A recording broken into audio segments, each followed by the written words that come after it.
strong! Hey there, Catherine! Good day, you two. It's nice to see you here at this festive time. So, got any jobs for us? I'm afraid I'd struggle to find you any commissions in the near future. With the arrival of the Windbloom Festival, the only task most Mondstadters are busy with is preparing gifts for their loved ones, but it's customary to do this oneself without assistance. Think of this period as the off-season for the Mondstadt branch of the Adventurers Guild. Spring is here, love is in the air, and everyone wants to relax and enjoy themselves. Even the cats at the tavern next door have been getting lovey-dovey with one another recently. Ew. Gross.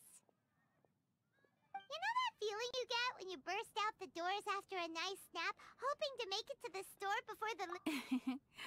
Perhaps you two could simply take this chance to... Traveler! Paimon! Thank goodness I found you. There's something I need your help with. Whoa! Sucrose?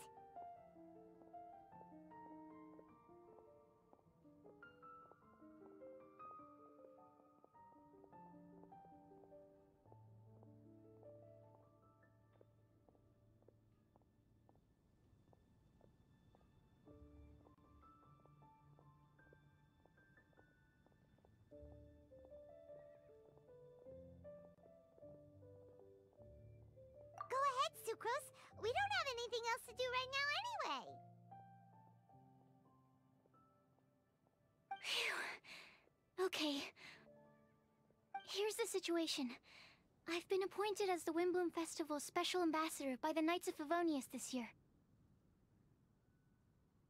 My task is to do good deeds for people during this festival of gratitude and love.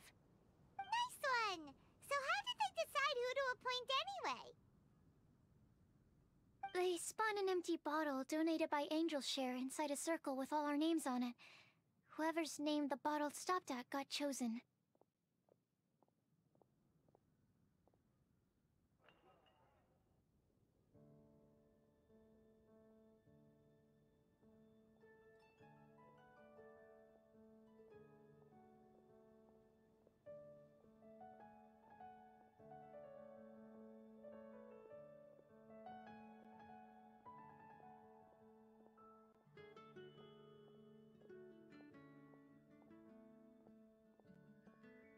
I think so too.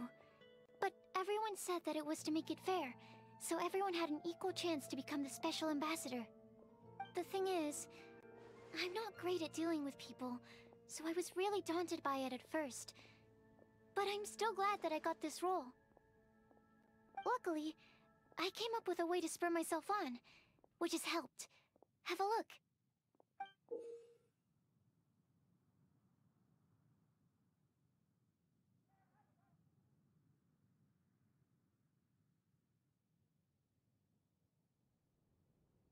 Is that a test tube? Yep, every time I do a good deed for someone, I get them to breathe into a test tube. That way, I can collect everyone's breaths of joy. Sounds fascinating.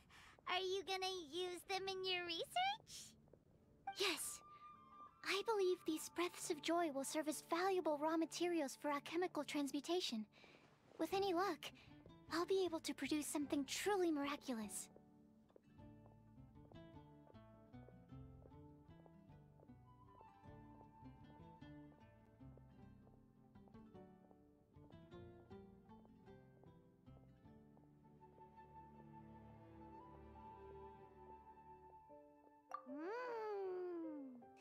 Darn, now Paimon's hungry. Wait, you're doing this on purpose, aren't you? Actually, I meant something even more exciting than that. I can't say for sure until I have more test results to confirm my hypothesis, though. Alchemists mustn't make claims they can't live up to. Anyway, I'm still missing one final breath of joy. Oh, is that all you need help with? That's easy. Just treat Paimon to a sweet madame, then you'll get your last breath of joy.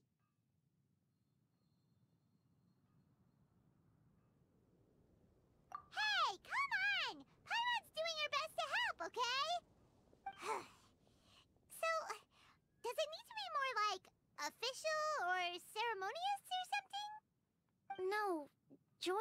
measured in those terms at all.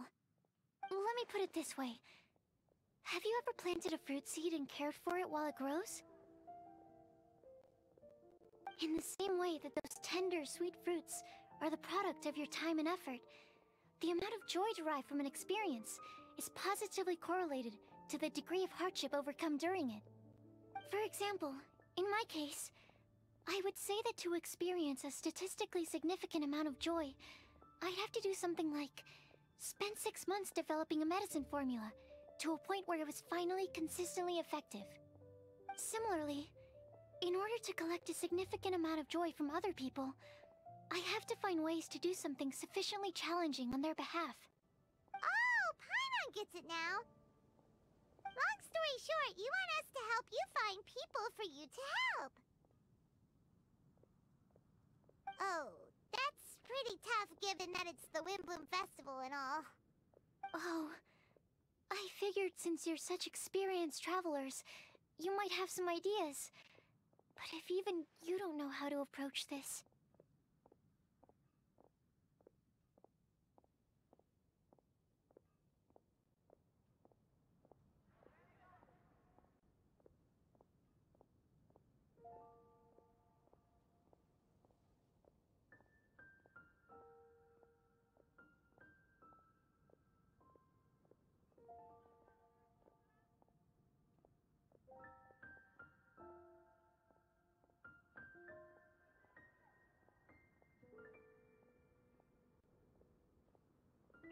Really? You have a plan?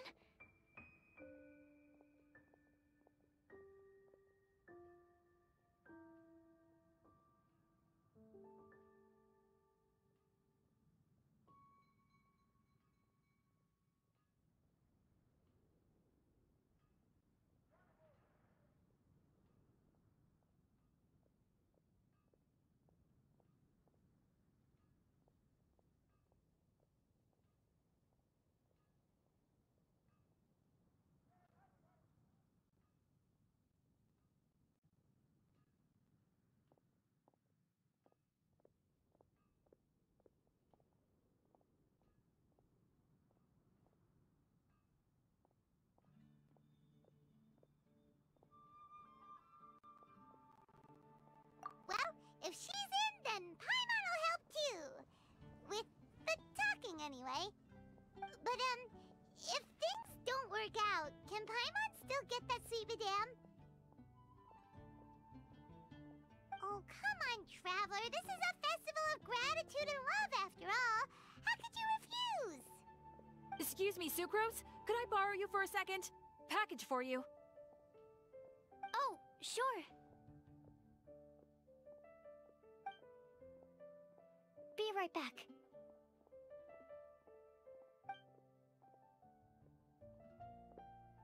Wait, is that who Paimon thinks it is? That's Kale, right? When did she arrive at Mondstadt?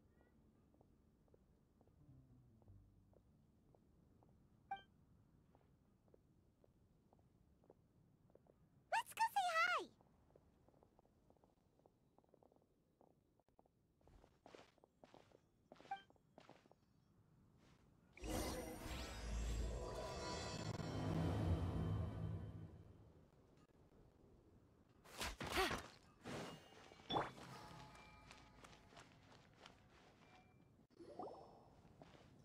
Kale! Hey!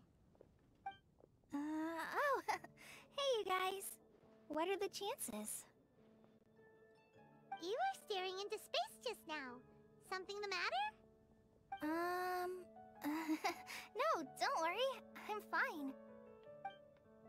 I was just looking at a Mondstadt children's book in the souvenir shop over there. While I was flipping through it, a piece of paper fell out. The writing on it was really mysterious. Almost like a prophecy. If you can do these things, you may light the lantern of utmost joy and receive a supreme blessing. And what does these things refer to? Find a flower that is not of this world. Find a guide who will never get lost. Find one who would never lie. Find a legend that never ends. So, 4 things in total. Here, have a look. I asked a lady who owns the store about it, but she said that she didn't know anything about any paper slips.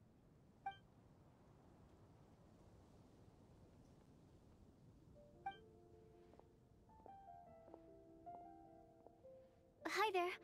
Sorry to butt in, but what's the name of that storybook you just mentioned? Oh, it was called The Boar Princess. That is strange. I've read that book, and it sounds like that note you found has no relation to the story at all. Do you know her? Let Paimon do the honors. Kale, this is Sucrose, an alchemist with the Knights of Favonius. And Sucrose, meet Kale. She's a trainee forest ranger from Sumeru's Avidia Forest. Hello. Hi.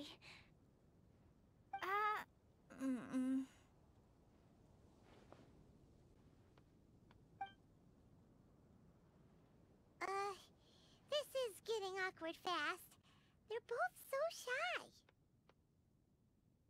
So, Sucrose, what are your thoughts on this prophecy?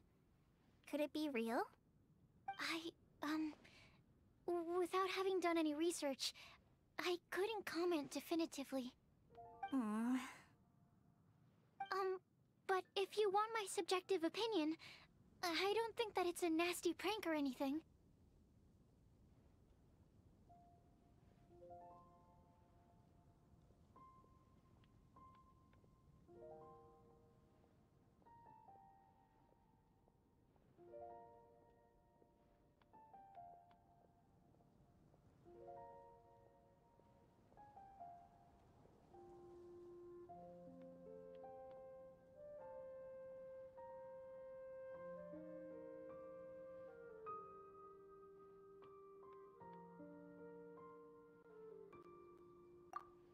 The only people who read children's books are those with a childlike wonder and imagination. Or children, of course. I'm sure that whoever put this prophecy there would understand that. Would they really do this just to spread lies and ruin someone's innocence? I can't imagine anyone being so cruel. That's a great take. I love it. Exactly. Who would want to hurt a child's feelings? Okay, so what do you think the blessing is, Sucrose? If I had to guess, maybe a fairy that can make people's wishes come true or something? I haven't read many fairy tales, so this is pure speculation. With no other information on hand or prior research to compare against, I'm afraid it might not even be worth considering. Wow! Her guesswork is really good, though. I want to pick her brain some more. But will she find it annoying if I keep asking her questions? We've only just met after all. What's the best thing to say to someone you're meeting for the first time?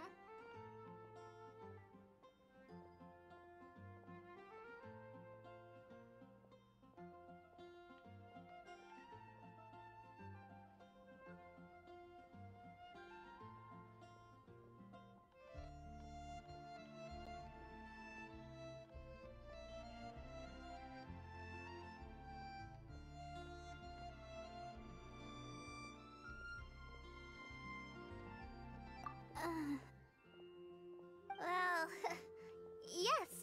I mean, if possible.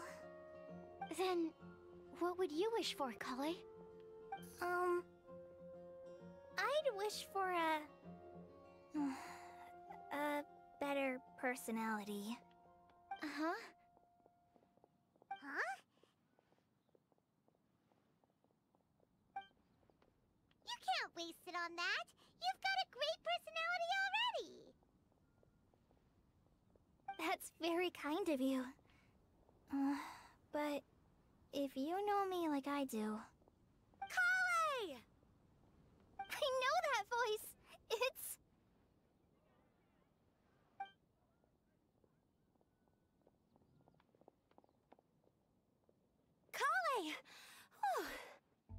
made good time, huh? You're way earlier than I expected. I spotted your green hair way off in the distance. Good thing my eyes are sharp, or I'd have missed you. Amber! Have you been doing well? Did you finish all the pita pockets I brought you last time? You bet. They're getting yummier each time you make them. Huh? Wait, remind Paimon, have you been to Mondstadt before? Mm-hmm. A long time ago, I had a lot of help from a lot of people here in Mondstadt. So ever since my Alizar got better, I've been looking out for an opportunity to come back to Mondstadt and tell them all the news that I've been cured.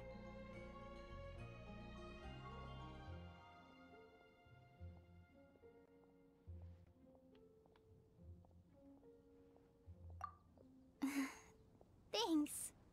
If it's okay with everyone, why don't I take Kale for a walk around town? I'd like to show her some of the places she didn't get to see last time. Of course. Fine by me. Sure, go right ahead.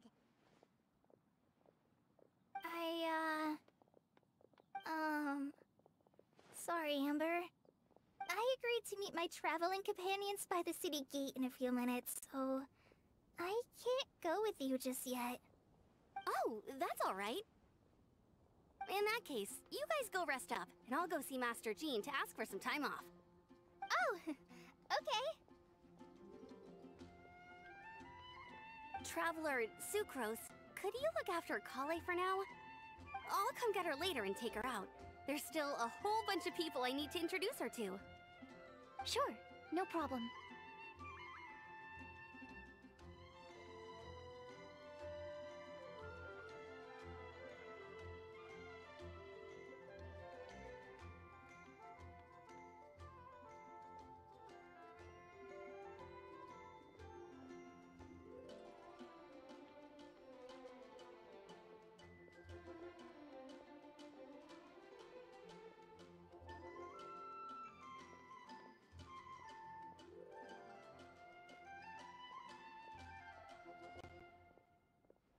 Awesome. See you later then.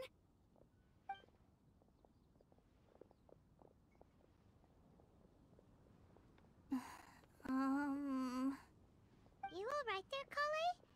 You look kinda disappointed. I'm sorry. I'm just feeling a little shy today. Don't worry about me. Amber wants to introduce me to more of her friends. Am I gonna be able to cope? I've only met Sucrose so far, and I'm already struggling to make conversation. I wish I had a little more self-confidence. Then I'd find it much easier to make friends with people. It's nearly time! Let's go to the gate and see if they've arrived.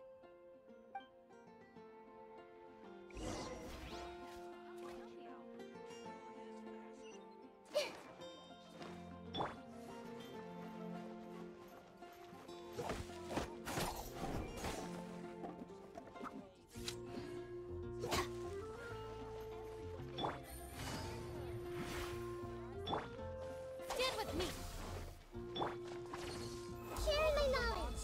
Hope you enjoy the Winter Wind Festival.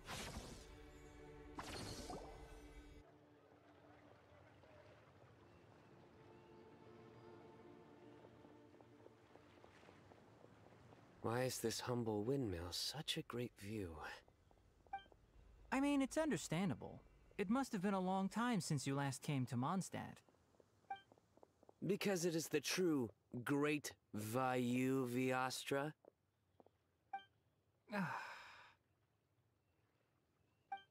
Oh, come on. Don't tell me you don't get it. View, Vayu, and also Mahamatra, Vayu Viastra?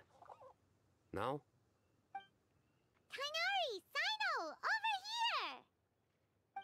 Whew, am I glad to see you.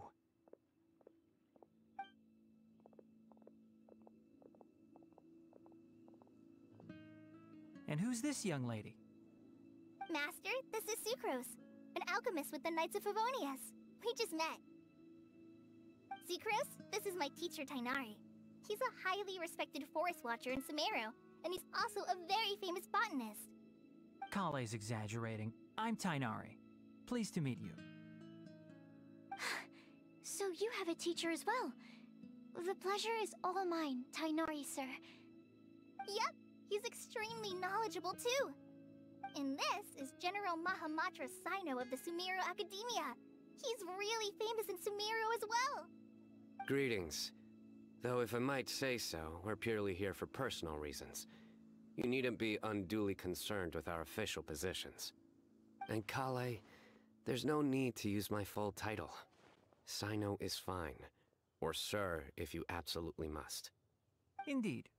We're not here in an official capacity, just to keep Kale company on her vacation. Keep me company? But it was you two that insisted on coming. Kale is very important to us. We felt obliged to ensure her safety on the long, treacherous journey to Mondstadt. But I've been here on my own loads of times before. What about your work, though? What if something bad happens while the General Mahamatra's away? There should be no issues. I have left my duties in the hands of my subordinates, and two especially reliable helpers. Oh, Sucrose. What were you saying about you having a teacher as well? I was just going to mention that I think we're in a somewhat similar situation. I'm an assistant to Mr. Albedo, Mondstadt's genius alchemist. Oh, please, Sucrose. Genius is an unnecessary epithet. It will serve only to leave an exaggerated impression of me in the minds of our guests. Mr. Albedo, but it is an objective truth. Hey, Albedo's here too! Great! The more the merrier!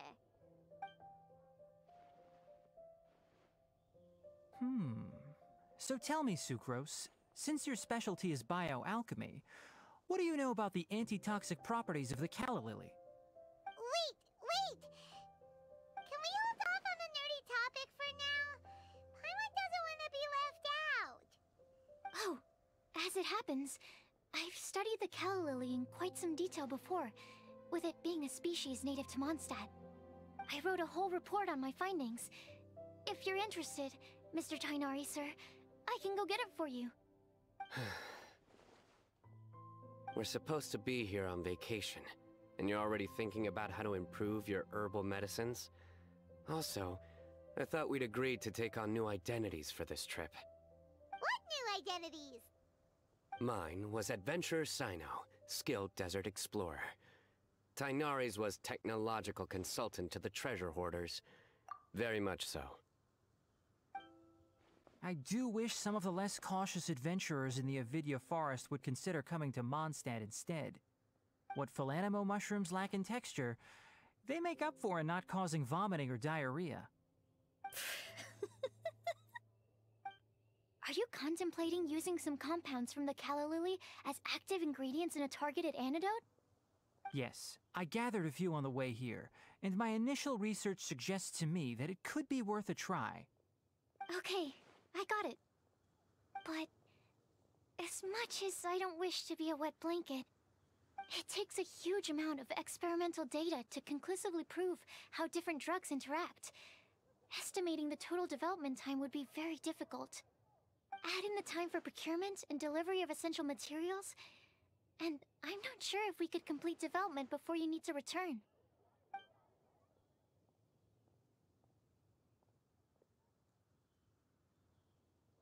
Then please, allow me to help.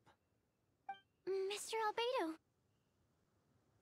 Albedo. Apologies for my tardy entrance in the present discussion. I understand you're looking to make an antidote for poisonous fungi, correct? If you happen to have some samples with you, or relevant documentation on hand, perhaps you might give me the chance to review them later. But before that, I invite the three of you to look at this.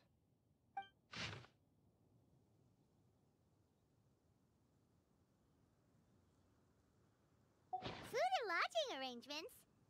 Were you quietly writing this up the whole time? Paimon didn't even notice!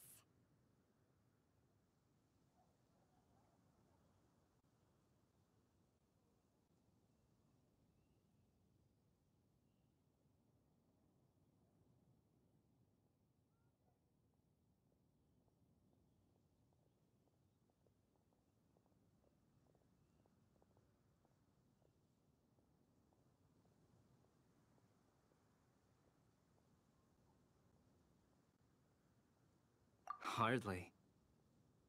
Rather, I should apologize for interrupting a serious discussion between trained professionals, especially after they've traveled so far to be here, when I myself am neither an adventurer, nor a technological consultant, nor a musician.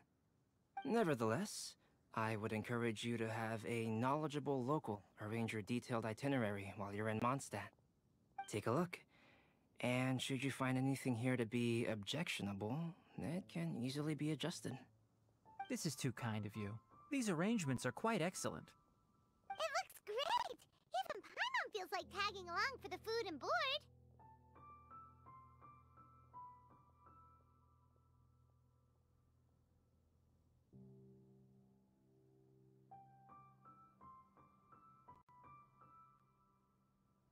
That's why it's called tagging along! Very comprehensive. The adventurer, technological consultant, and musician all approve. Thank you. Just one thing. We'd like the chance to cook as well. Why don't we change the group dinner to a camping and cooking trip? I'll help pitch the tents. I can help too. And Paimon will take her to Good Hunter to order some starters. Mondstadt's cold cut platter is not to be missed.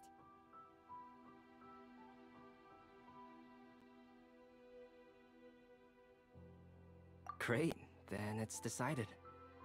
Sucrose and I will bring the three of you to your inn for a quick rest.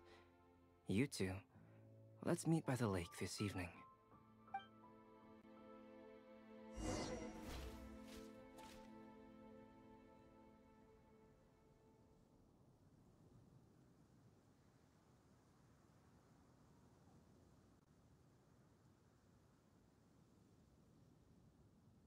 If you're not sure what to do next, how about I take you on a walk? Hope you enjoy the Windbloom Festival.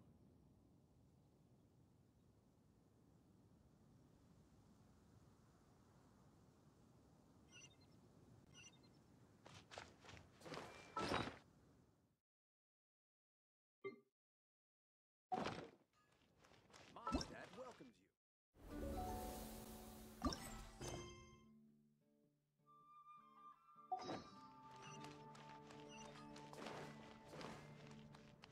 Hey!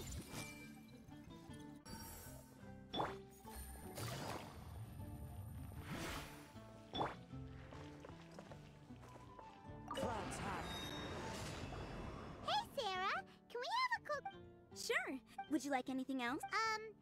Do we, want anything else?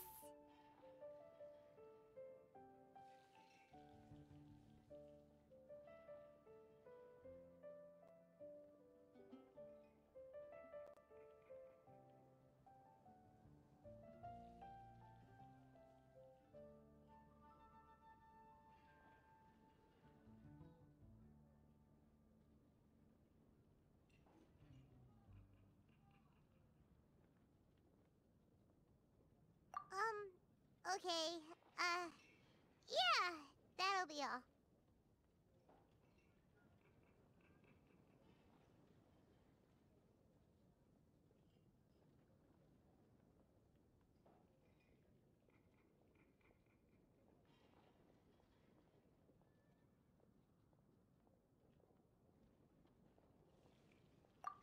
Yay! You're the best person in the whole wide world! Paimon will give you the sweet flower from that sweet madame as a windbloom.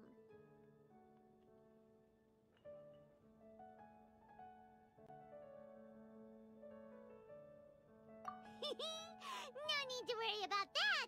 Paimon can make room for good food. All right. Just a moment.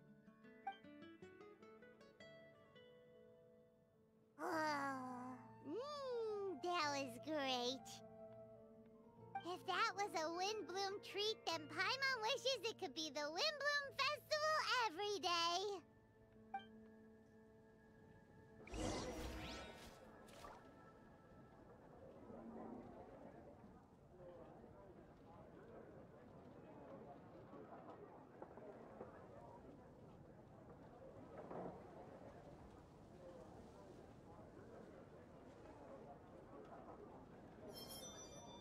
recommendation is the steak.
All right, looks like we're all here.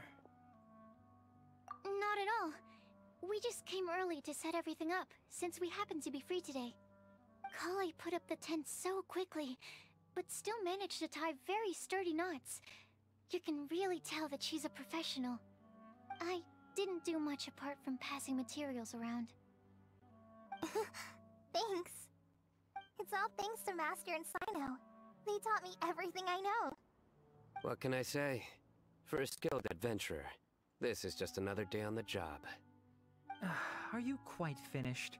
Or were you going to sing each other's praises till the moon rises? Come on, let's all sit down.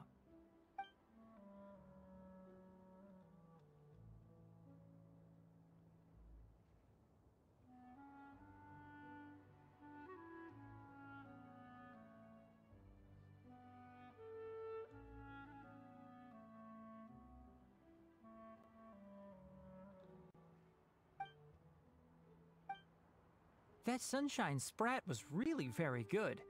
I didn't watch you cook it, but I believe that the prominent umami flavor of the dish owes itself to more than the fish alone. That's correct. Any further deductions? Let me think. The aroma was quite uniform.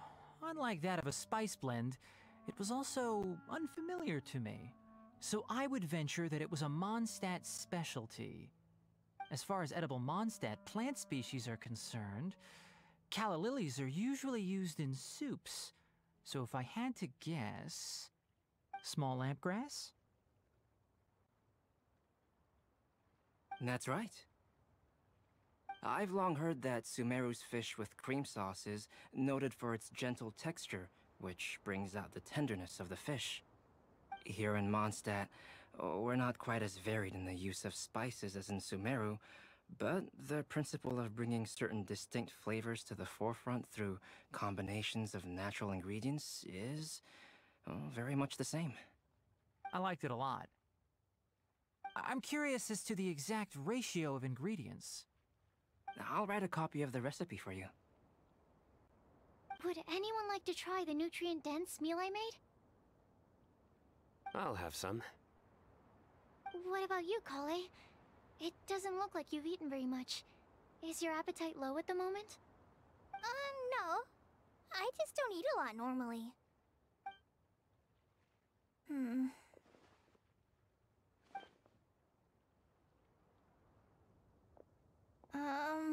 Sorry.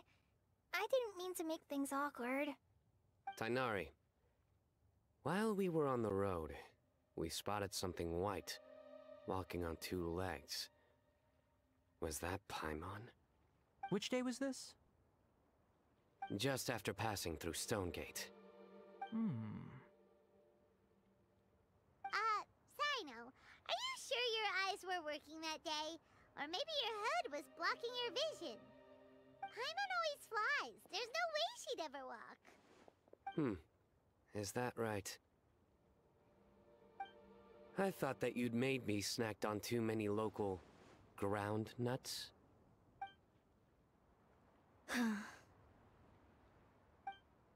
No? Not funny? Ground, you know, as in ground up but also the ground? Ground nuts make you fall to the ground.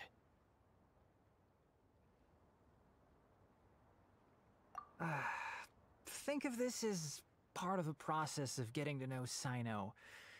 On the bright side, these jokes show that he thinks of you as his friends. Still, we could test the hypothesis. What hypothesis? That plant species indigenous to Mondstadt may have an effect on the motor functions of flying lifeforms. Hey! Paimon's not your test subject! Anyway, by your logic, wouldn't that mean that eating, say, Zaitun peaches, that would make a sick Paimon peachy in no time or something?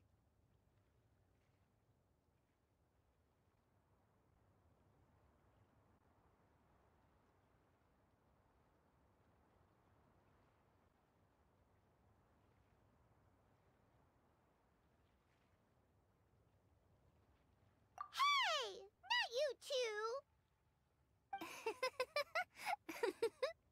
I think the Traveler and Paimon's conversations are more entertaining than Sino's jokes. Ah, I see. You must have been keeping quiet about this grievance for quite some time now.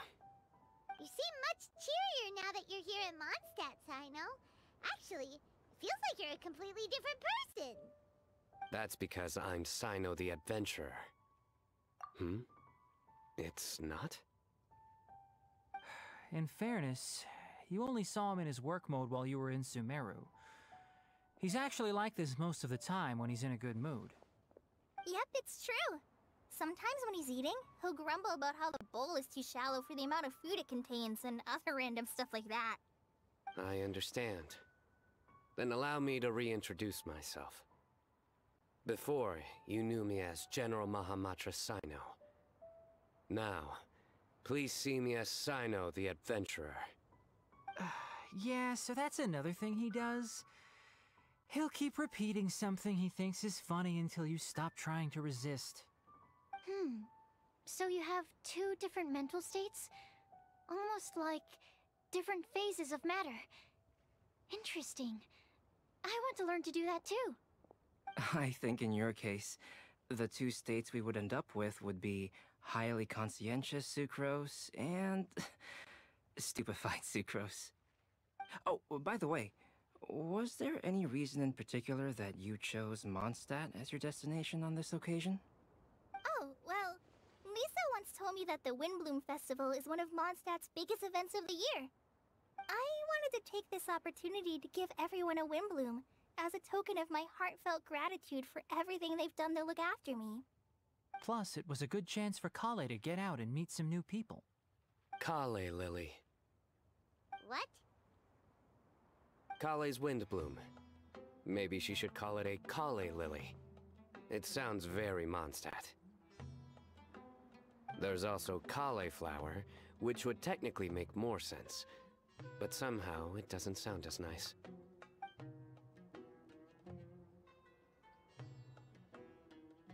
Moving swiftly on. Wow, he just completely ignored the joke and carried on the conversation. Guess sometimes that's the only way forward. Sumeru's been through some major changes recently, and things at work have only just started to calm down. I don't get many opportunities to take a vacation, and this was a chance to join Kale on her trip while also learning a few things about Mondstadt's flora and fauna that I'll be able to pass on to my peers and students on my return. Two birds with one stone. How about you, Sino? I came to ensure Kale's safety. That's just an excuse. Plain and simple. Also, there's the matter of a Genius Invocation TCG custom-made card back. Aha! So you did have an ulterior motive. Have you all played Genius Invocation TCG before?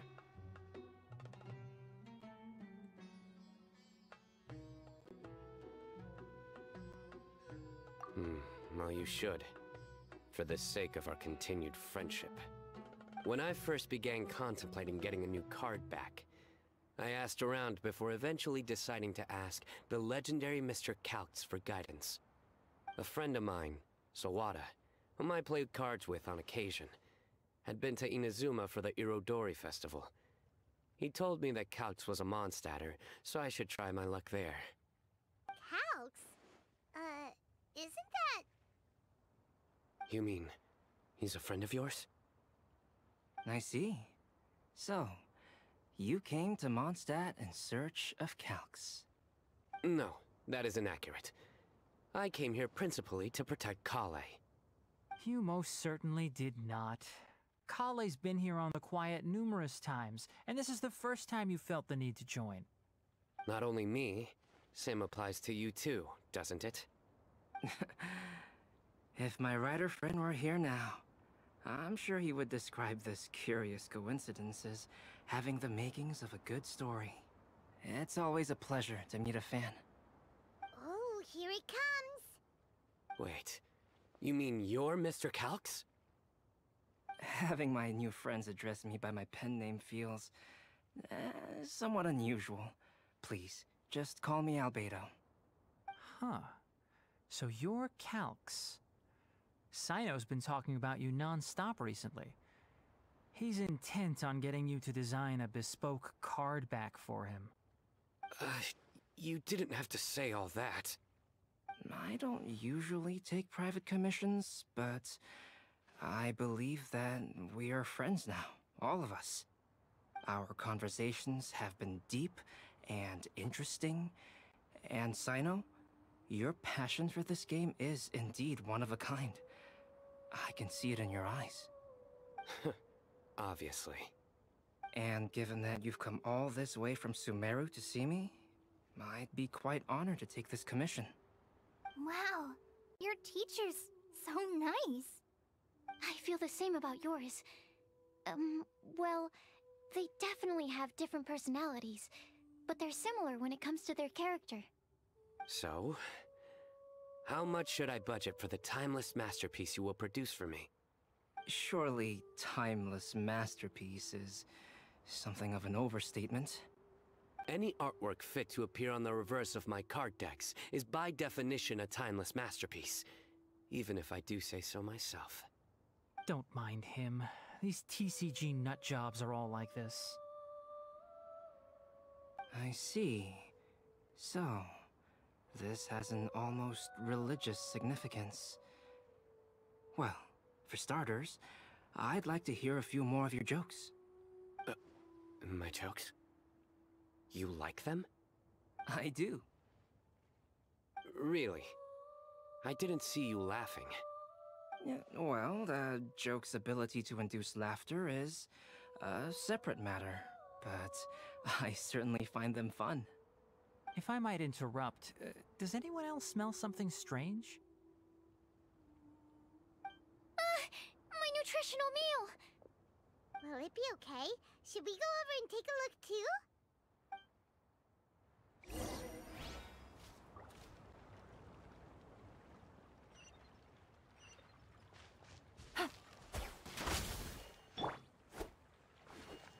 The pitch-black whale inhabiting the outer sea depths. An excellent specimen. Good thing Tainari's nose is so sharp. Has he been in this kind of situation a lot before?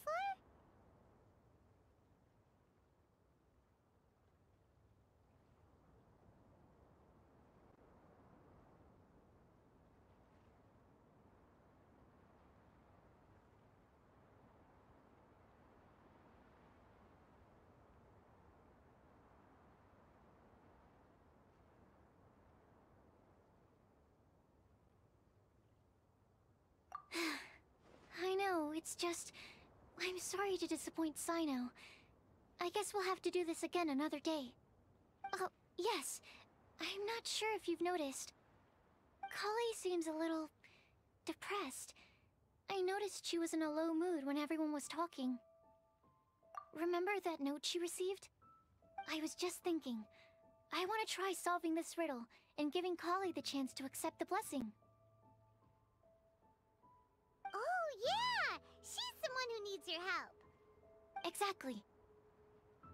Maybe she'll be willing to breathe into my test tube. But anyway, that can wait. As much as I'd like to make progress in my research, I'd prefer to see her smile. Alright, we'll help out too. You will? Then tell me, honestly, do you think that this prophecy is for real too?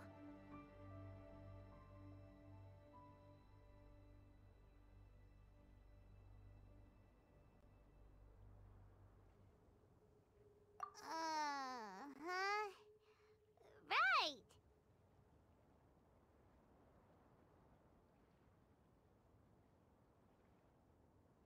Alright, let's meet at the alchemy crafting bench in the city. I've got some thinking to do in the meantime. We're back. Oh, what a shame. You just missed a joke about windmills.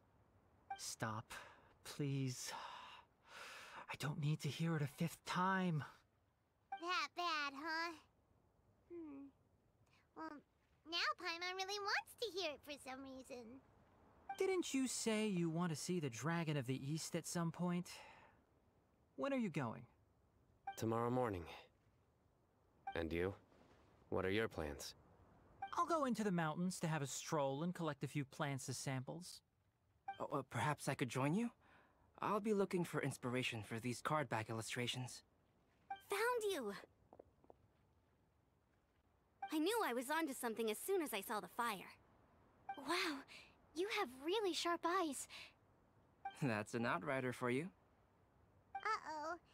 Did we break the fire safety rules or something? Actually, you didn't. Strictly speaking, you should have reported your plans first. But since two of our very own alchemists are here, I'm happy to look the other way. Ah, yes, introductions. I'm Amber, and this is the Reconnaissance Company Captain Eula, a good friend of mine. Good evening. You are friends of Kale, yes? A pleasure to meet you. Oh, Amber and Eula. The pleasure is ours. I've heard a lot about both of you from Kale. Oh, really? All positive, I hope? You asked that last time too! Of course it was positive! I'd say. We hear the latest news about you every time you write to Kale. Glad to know we've made a good impression so far. Anyway, we're just here to collect Kale, so don't let us interrupt your chat. Come on, Kale. We're gonna take you to check out a few scenic spots. Okay, great! Still as high energy as always. You know Amber? Yes, we've met. She's Kale's most important friend. And for that, we are also very grateful to her. That's Amber for you. Her outgoing personality means she can make friends with just about anybody. It's getting late, and we still have a lot lined up tomorrow. I suggest we all... All right, I'll start packing up.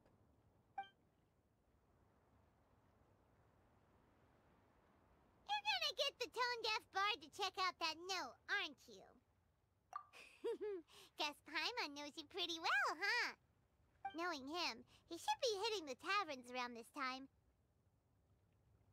We can go corner him and make him answer our questions. Let's move!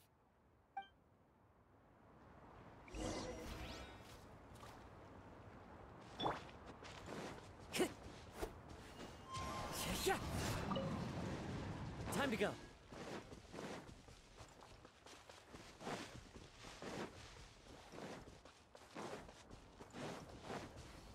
One with nature.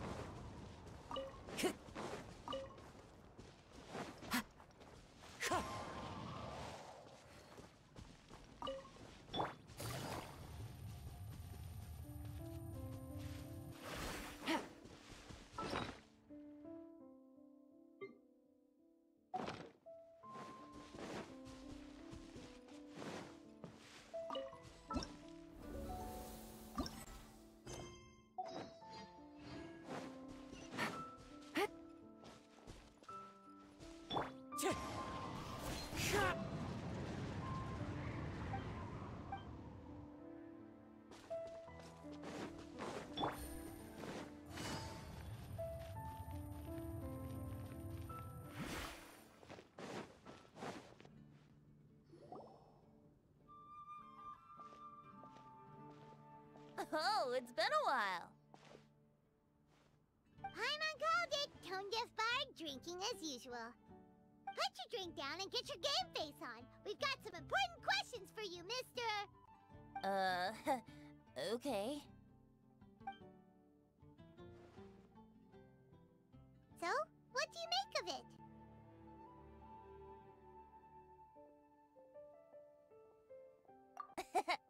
Aren't you forgetting something? It's the Windbloom Festival right now. You can't just go around asking people for help so blatantly. Well, if you won't tell us the answer, could you at least tell us if this thing's worth a shot? Sounds to me like you want a hint or two.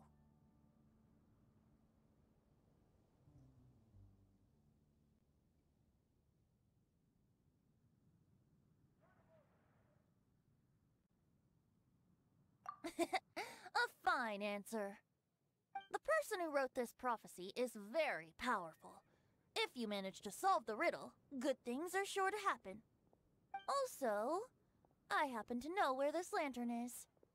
Once you've found the 4 things, I'll even write the location down for you. Isn't that generous of me? Whatever. We weren't expecting much from you anyway. You can get back to guzzling wine and blowing wind now. Oh, woe is me. Paimon sees me as nothing more than a drunken wastrel. There are actually a great many things that we bards are required to do. It just happens that enjoying life is the most important one. Once this is over, would you like to join me for a drink? You know, a favor for a favor.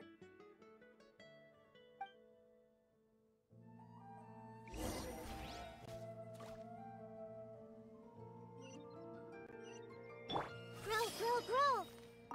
Or, given the way that you're staring at me, perhaps you'd like to get me that drink now? I, of course, would be most amenable to that. But I believe you have friends waiting for you.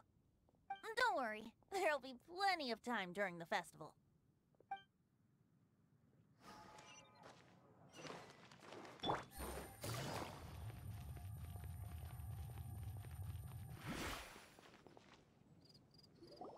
A flower that is not of this world. Not of this world. Sucrose! We've got some good news and some bad news. Which would you like to hear first? Let's have the bad news first, I guess. Huh? Really? Don't most people usually want to hear the good stuff first?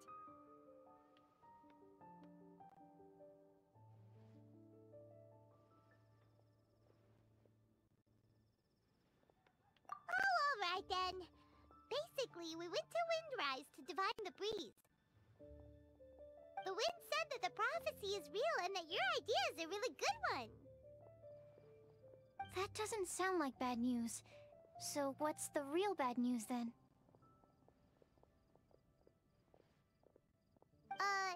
Paimon ate the bad news!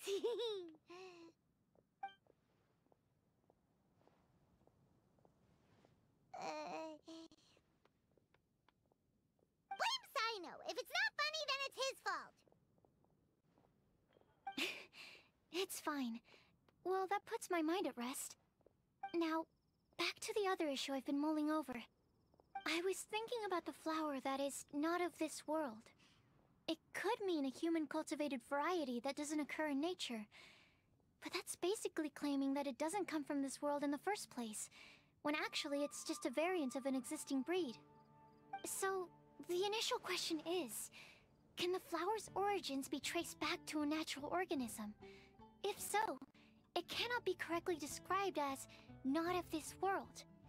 But then, supposing we identified something outside of that category, whose job would it be to decide whether it belongs in this world or not? Then the question becomes, do of this world and from this world mean the same thing? Or is it deeper than that? Whoa, slow down! Paimon's head is already starting to spin! Okay, I did have one other line of thought as well. What about a flower created using alchemy? Would that be not of this world?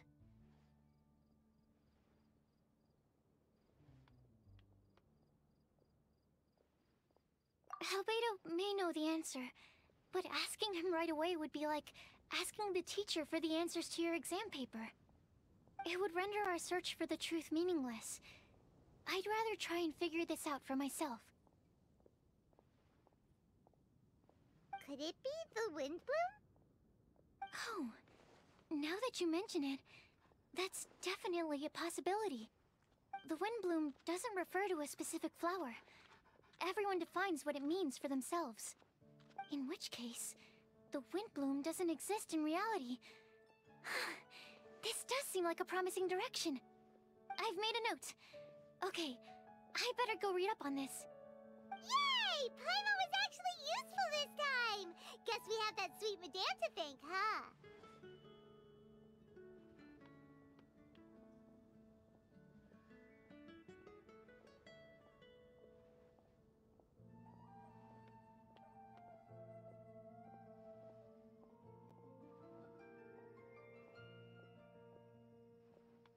I'll need some time to prepare. Could we meet up here in, say, 2 days' time? Sure thing! In the meantime, we'll also think about the other 3 riddles in the prophecy. But, since we're really going for this now, shouldn't we say something to Kale about it? I originally wanted to leave it as a surprise for her, and I also didn't want to get her hopes up over nothing. But you're right, Paimon. I'll need to be careful how I word it. But I'll try to find some time over the next couple days to mention it to her.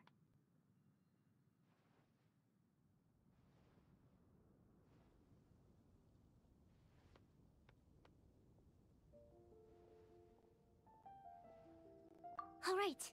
Thanks so much.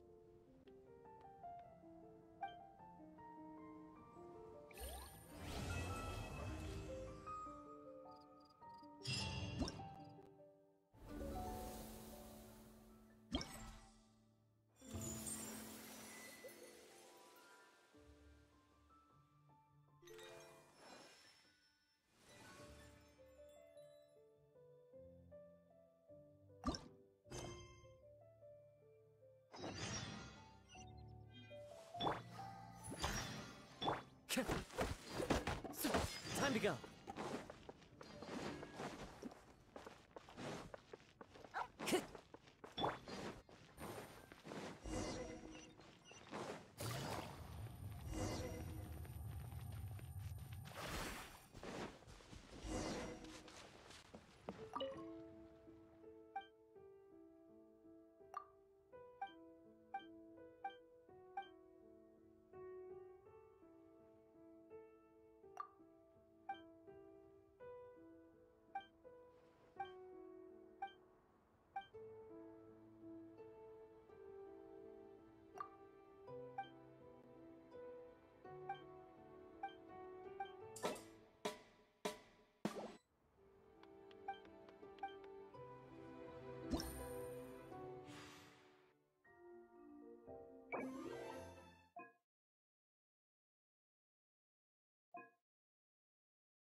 Take it easy.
Game's up.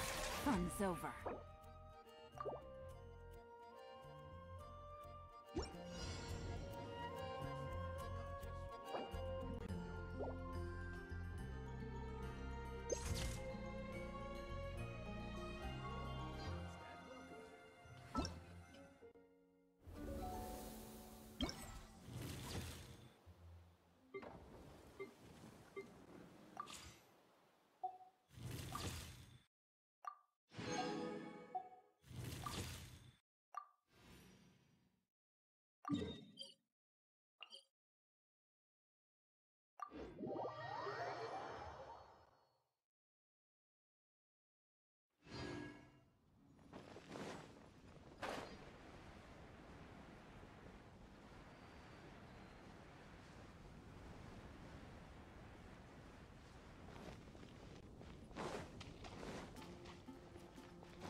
Yeah.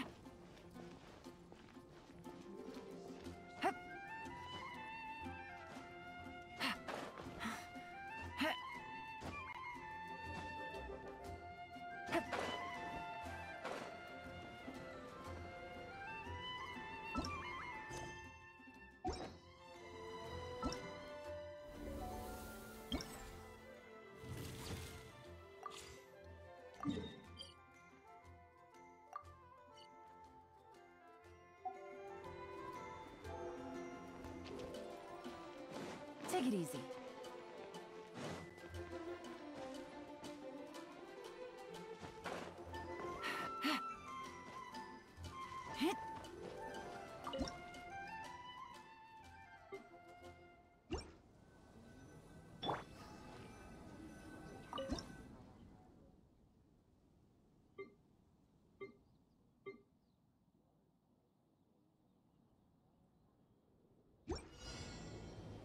What they say is true.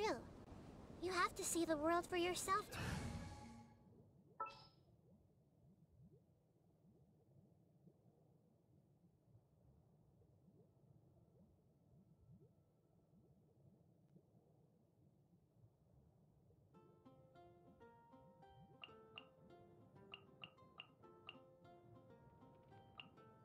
I hear you've got a job for me.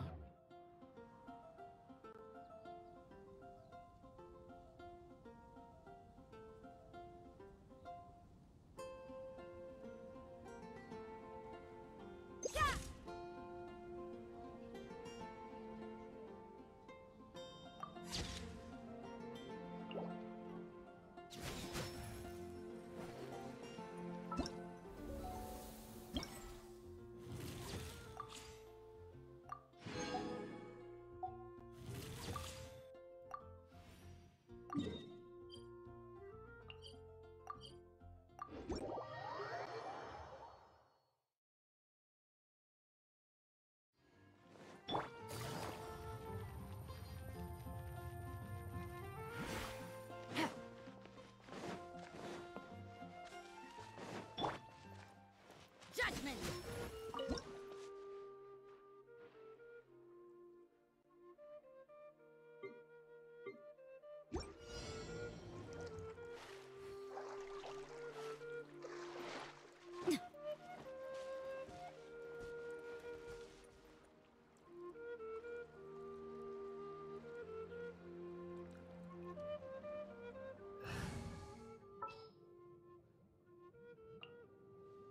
I've been waiting for you.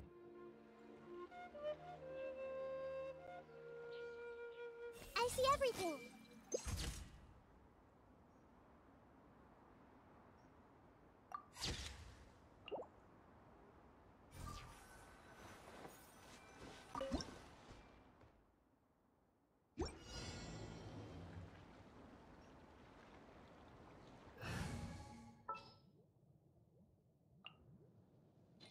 The campaign begins.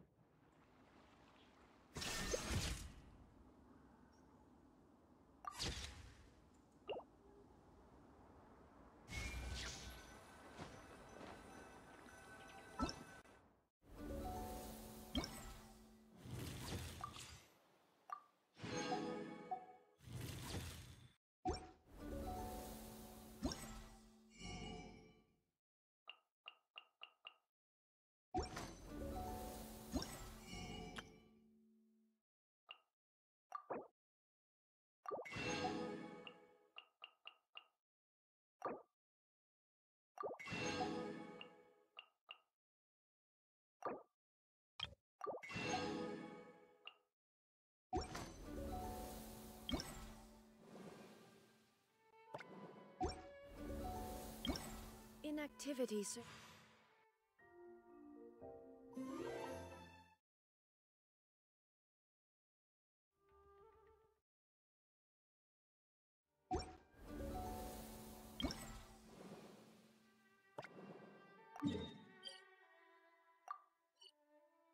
There's no purpose whatsoever.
The world will...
constant over the centuries.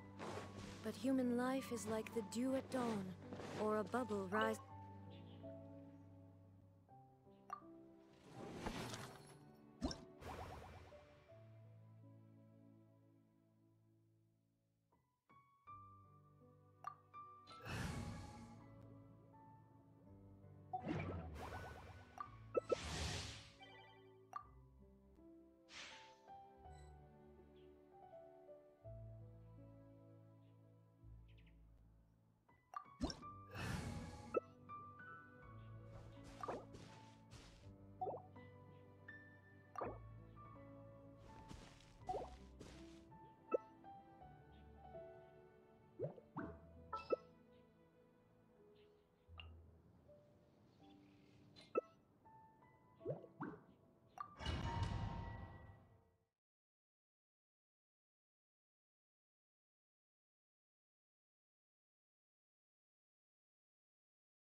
Take it easy.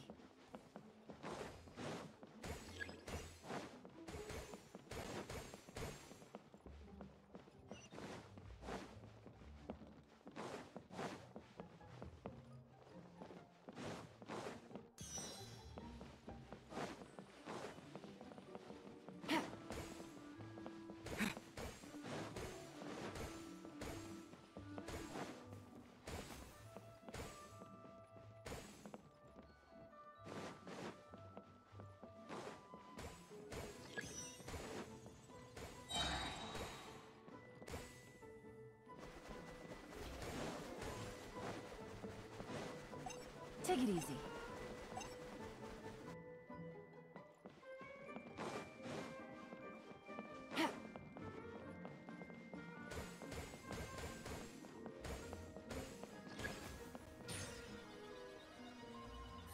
Take it easy.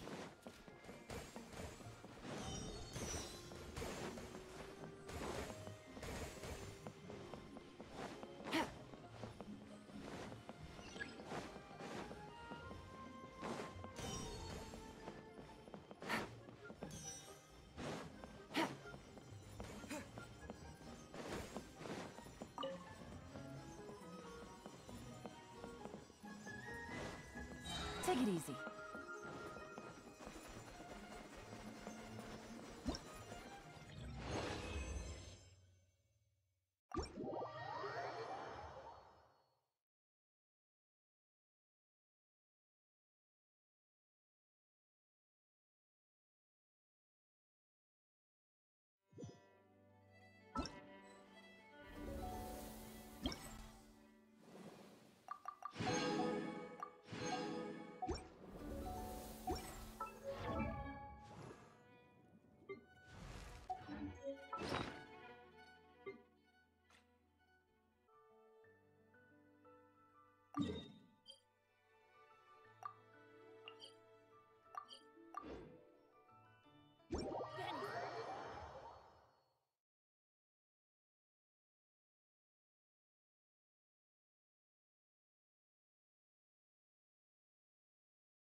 blade embrace.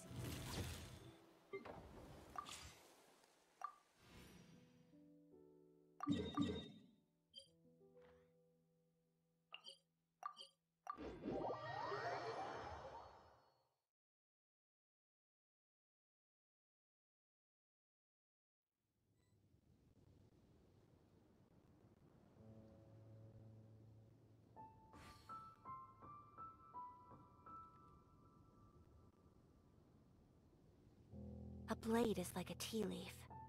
Only those who sample it many times can appreciate its true qualities.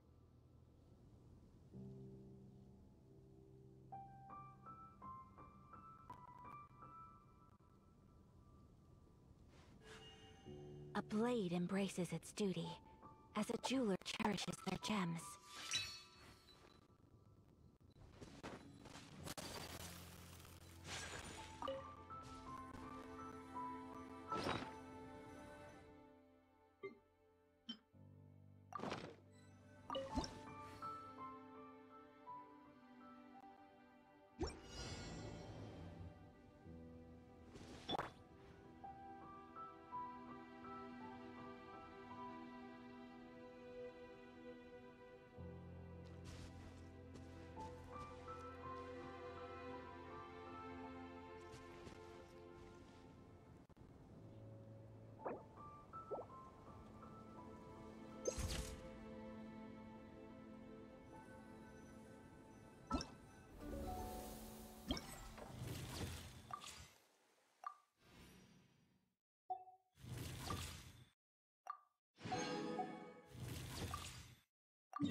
One with nature.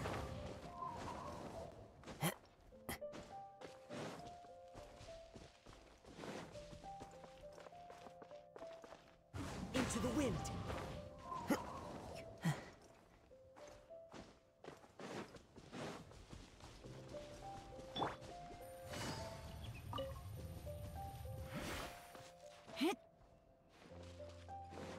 Take it easy.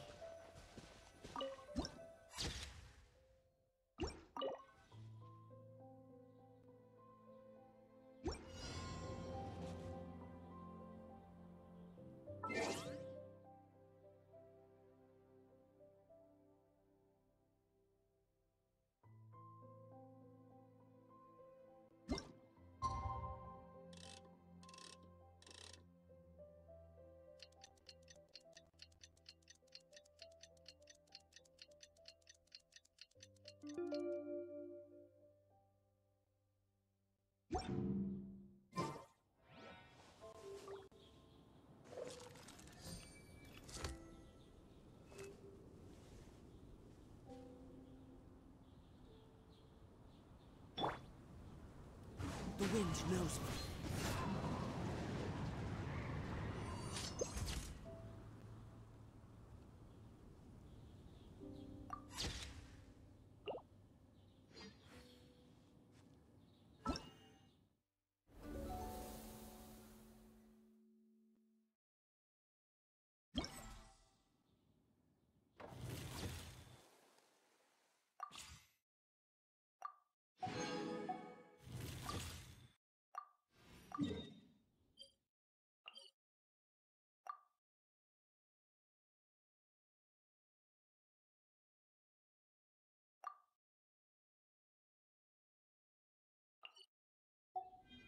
There are leaves around. And I know just the tune to a...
Time to go.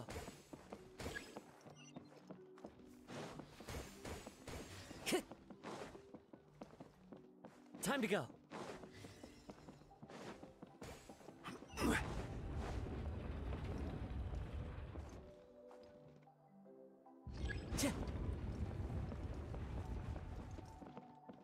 Time to go.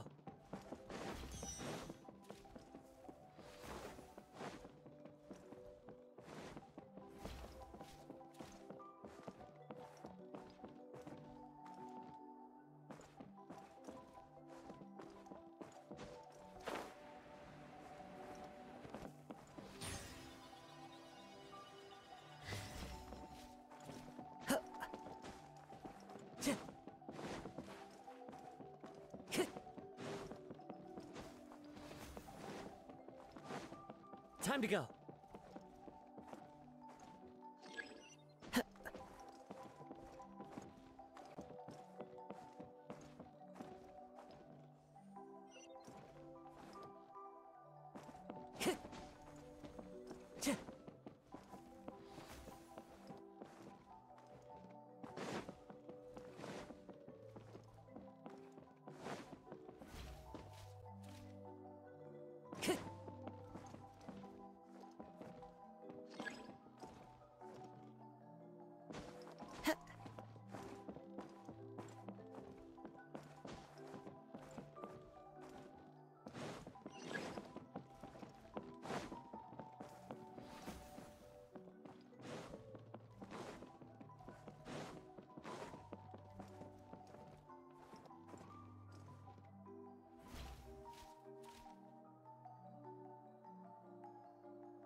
Take it easy.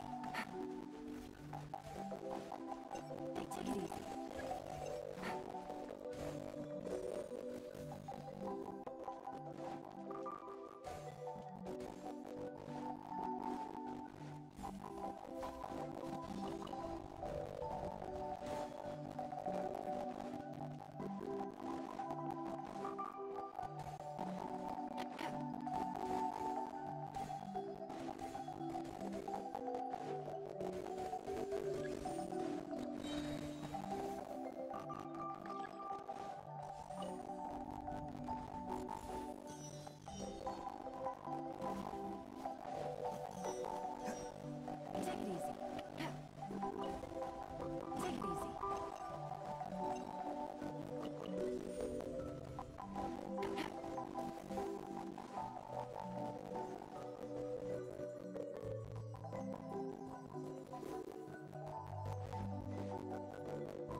Take it easy.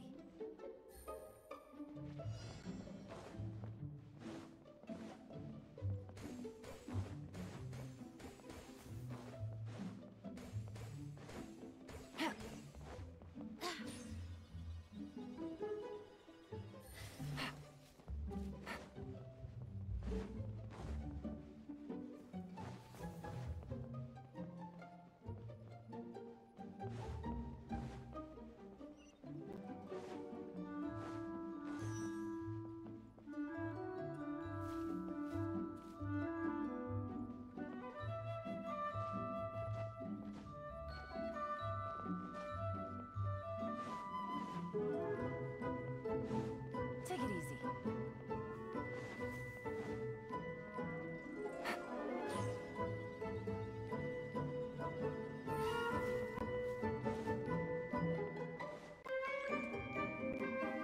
Take it easy.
It's getting a little cold. Time to bundle up.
still have a lot to do with the guild. How about you take a rest while I go back?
Take it easy. Take it easy. Take it easy.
Take it easy.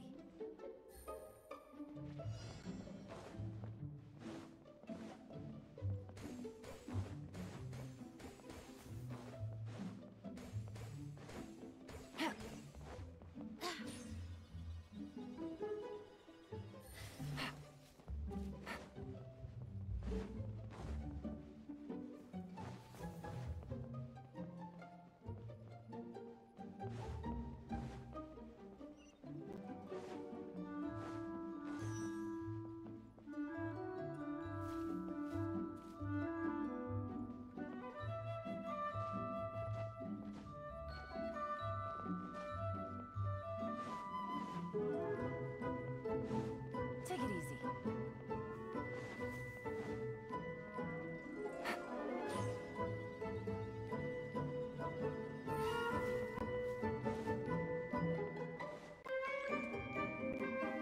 Take it easy.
It's getting a little cold.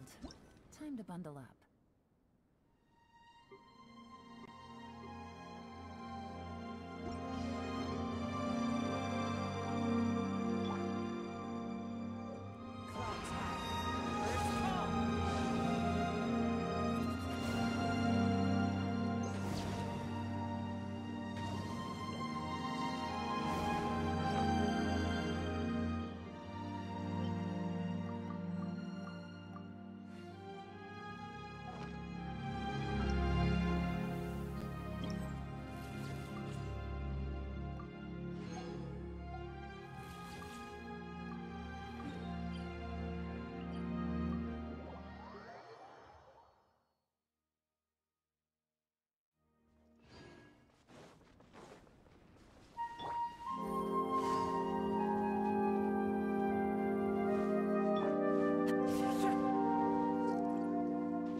I still have a lot to do at the guild. How about you take a rest while I go back?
criteria for certificate exams are straightforward enough.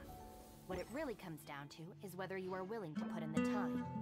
If you study and practice, then it's really not all that difficult.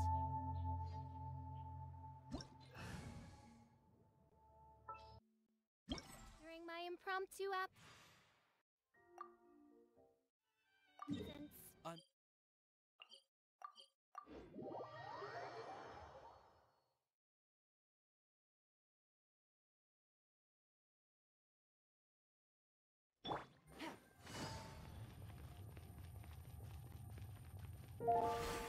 Take it easy.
Solidify! Lights out. Whirling snow! Embrace the ice!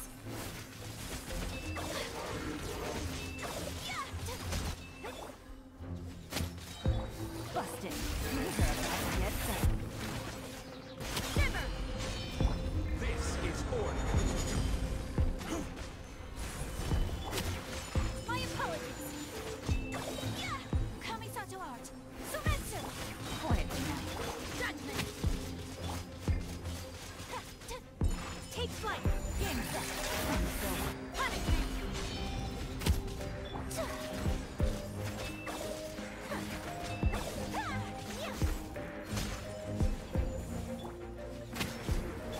Gotcha! Stabilize!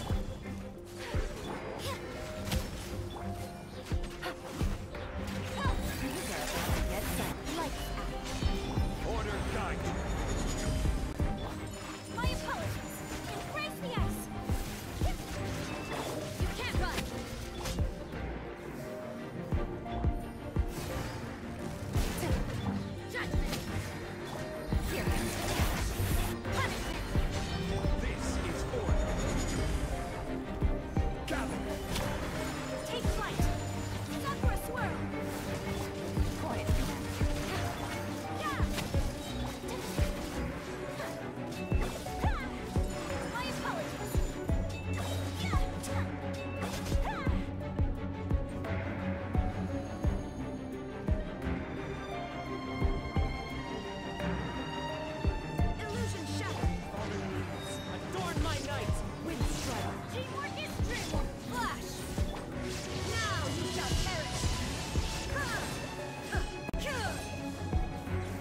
Solidify! Gotcha. Game's up.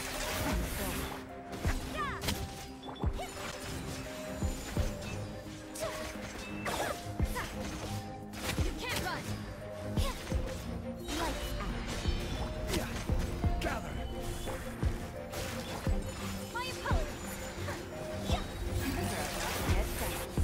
Embrace the ice. Order guide! Judge. Take flight. Busted. Punishment.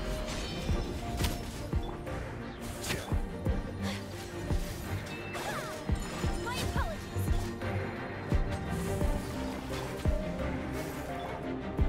Stabilize!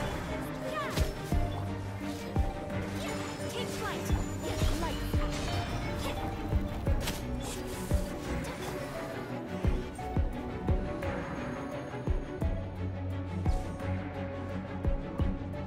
Illusion shattered. Everybody stand back. One with nature. Set clouds high. First quiver. No turning back. Insolent. Shine down. Torn to oblivion. Erase all threats. Teamwork is dreamwork. Let's look. The wind's losing. Flash. One with wind and cloud. There is no escape.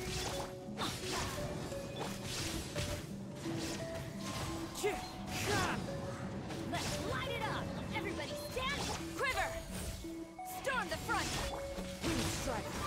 This is the end.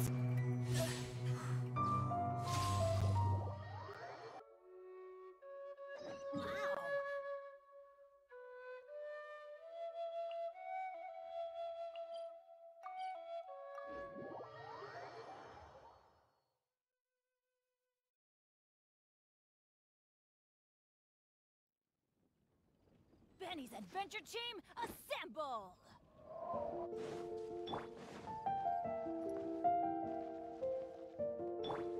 Right! Sucrose, we're here! Oh, Traveler, Paimon. I only just arrived myself, so I'm still getting ready. Ah, and Kale just passed by a moment ago. She said she had some things to sort out at the inn where she's staying, but she'll meet up with us when she's done. Apparently, Tainari and Sino both went out, but she stayed behind because she wanted to help us.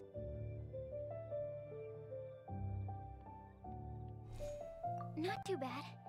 After reviewing it again with fresh eyes, I came up with a new theory which seems to hold some water. I'll attempt to explain it as simply as I can. I believe that each of the 4 things in the prophecy refers to a different field of knowledge. So, in a way, the prophecy is a test of the reader's intelligence. But it's unlikely for any one person to have expertise in all these different areas. So I suggest that we seek out one expert from each and get their opinion. Also, in 2 out of the 4 areas, the prophecy seems to want us to find specific people.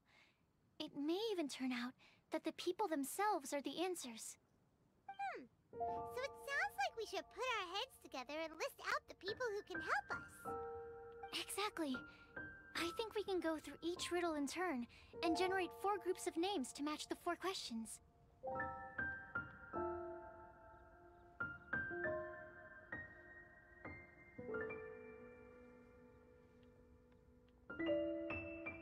Alright, then let's start from group 1. The first riddle was, a flower that is not of this world. Personally, I would still go with Albedo for this one. Alchemy is the most likely to have to do with otherworldly things, and he is by far the leading expert in this regard.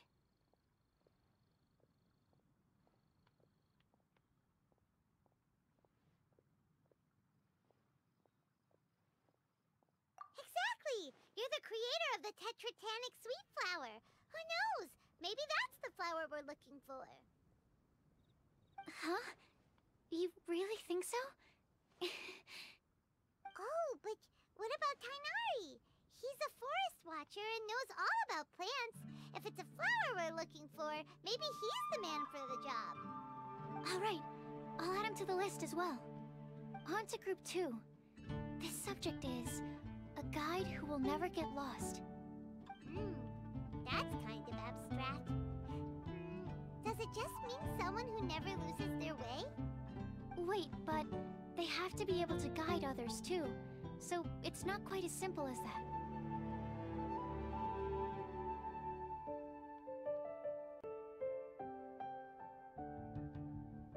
Oh, you mean Mona? Yeah, she'd definitely count. Mona. Yes, she certainly seems very confident, and she can use her astrology to guide people. Would Bennett count?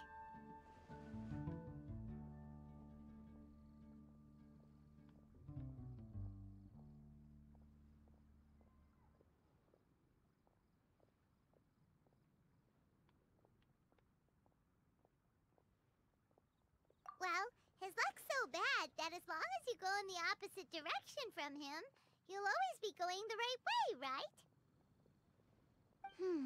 I see. I suppose I can't argue with that logic. Add him to the list. Finding everyone won't take long, so one extra person won't hurt. I know.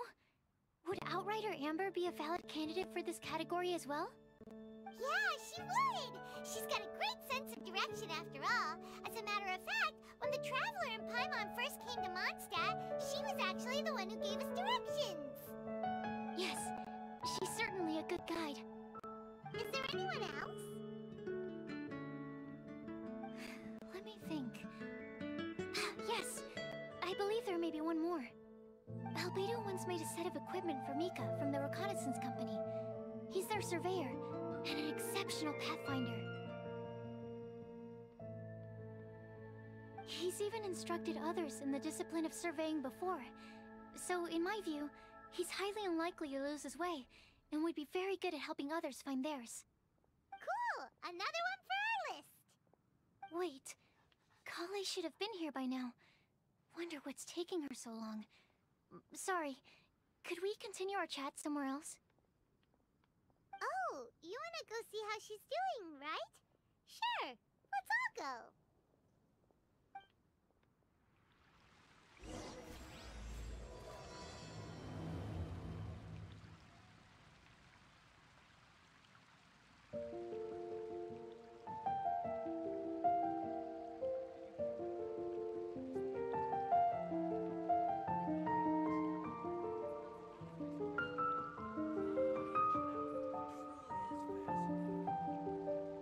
Osmanthus wine tastes the same as I remember.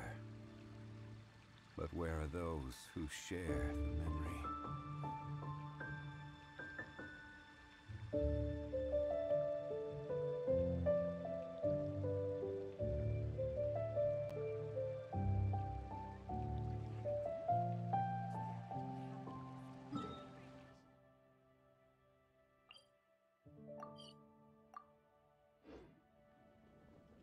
Every journey has its final day.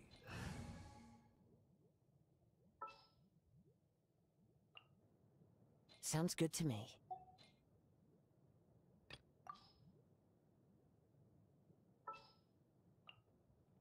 What's our objective?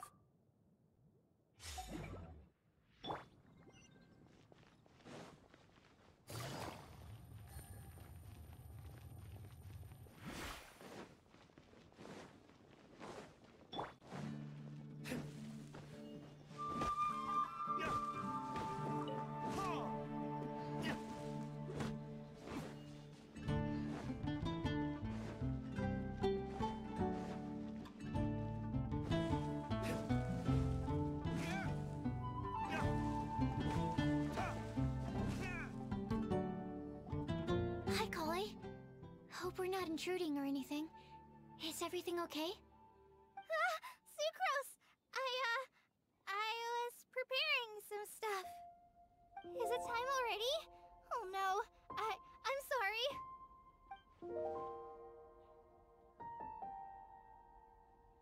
Don't worry. The Traveler and I only just met up. We were just worried that you might get lost along the way, so we thought that we'd come get you. Thank you. I'm ready to join you now. How's that thing going?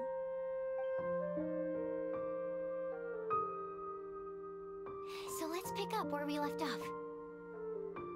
Next up is the third line. One who would never lie. Anyone spring to mind?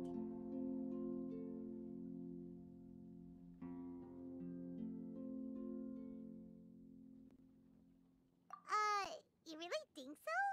Seems like it would be pretty difficult for someone in his position to avoid having to lie.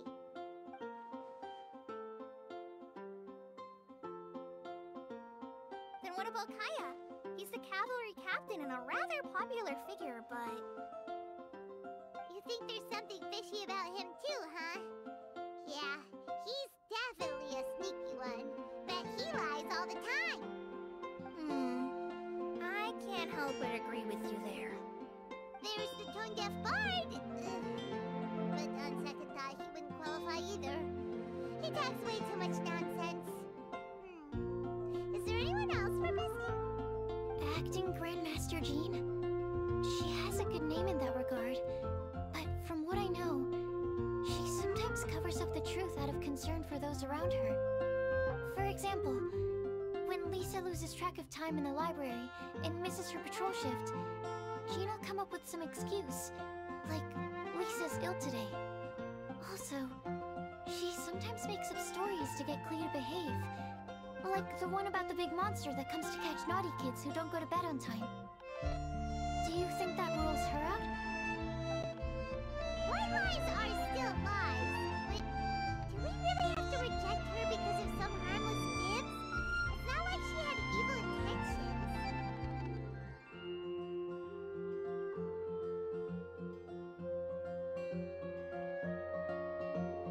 No, we're the ones being strict.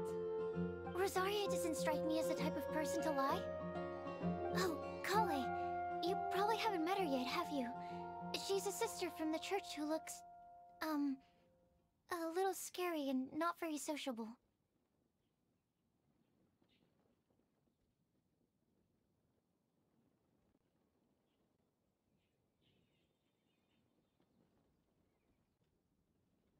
She stopped by the alchemy bench once, a long time ago, and asked me about Albedo. I thought maybe she was trying to find him, for work or something. But when I asked, she just said that she was curious about him because he was so intelligent, and wanted to talk to his assistant to find out what he was like. A lot of people might have given a more tactful justification, but I could see in her face that she wasn't trying to hide anything. She was just very direct and straightforward. That's why I don't think of her as the lying type. Rosaria doesn't look like the sort of person you'd want to get into a fight with. Maybe she just finds her way out of situations that some people might lie to get out of. I can definitely see that. I've also heard the other sisters say that Rosaria doesn't even make excuses when she skips choir. She just doesn't show up. She's a tough cookie, huh? Let's put her name down. In that case, I think Sino fits in this list too. True. Ryan's probably more trouble than it's worth for someone like him. Kinda like this Rosaria. Oh, and Paimon also nominates Razor, but he couldn't lie to save his life. I've also got someone else in mind. Noelle, the trainee knight. She's a very honest person. I don't think she'd tell a lie. Alrighty, write her name down too. Wait, there's one more person. You know, our long-standing staffer at the alchemy bench. Huh? You mean Timaeus? Yes, him. Truth be told, he's been love-struck recently. He swore that he wouldn't say a dishonest word or slack off until he succeeds in getting the woman he loves. Timaeus has a crush? Yes, that's right. Well, who is it? Do you know her? I've never met her. All I know is that she's from Liyue. Timaeus says that she's fun, has a great personality, and is very, very good looking.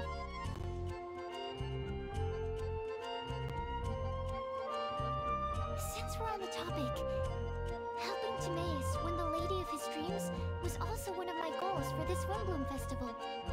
But how can we help with that? I don't know. Make sure he uses nice paper and a fancy envelope letter store. Help him pick a nice gift and wrap it properly. That sort of thing. Yeah. I had the same situation once in the Avidia Forest. I helped another forest ranger out by delivering a love letter to the coworker she likes. Yep, that sort of thing exactly. Oh, also, I helped him with some of the groundwork for one of his research projects. He must have appreciated it, because he gave me a refrigeration device that he's been developing as a thank you gift. Is it any good? I mean, it looks nice. Sounds like a no. Alright, guess we'll put Loverboy down on the list then. Okay, so last of all, we have a legend that never ends. Anyone come to mind for this particular line? Lisa, perhaps? A librarian understands books best, and our book... When I think about legends, fairy tales and picture books come to mind. Maybe Kai. She read a lot of fairy tales when Tainari was teaching her to read. Oh, do I count? Of course you do. I'll put you on the list.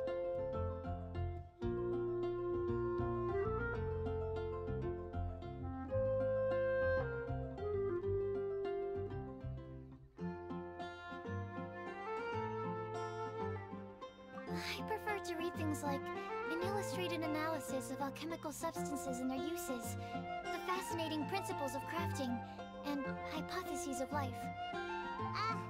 Point taken. Paimon didn't quite understand it. Clay might be a good choice. Her mother, Alice, is a renowned traveling author, so I'll bet she's been exposed to all sorts of myths and legends.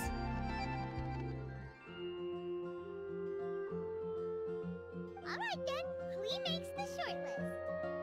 Well, that should just about do it. Next up, we should go and ask the people on the list about the prophecy. Do we have to ask absolutely everyone on the list? It seems like a lot of people. It is. So, I was thinking that perhaps we should split up. That might make our search more effective. Okie dokie. Also, I've thought of a method of gathering feedback.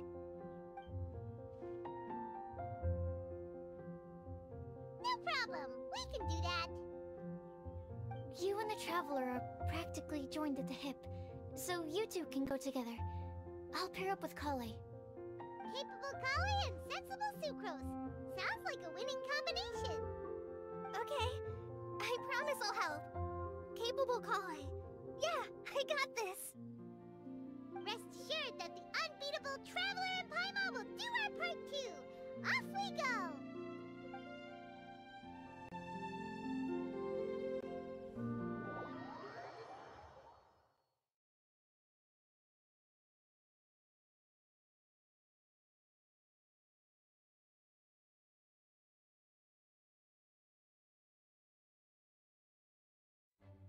I plan on starting from the person with the most defined stronghold. So, let's go to the library. Lisa should be there. Stronghold. That's an, interesting word to use. Maybe den? No, that's even worse.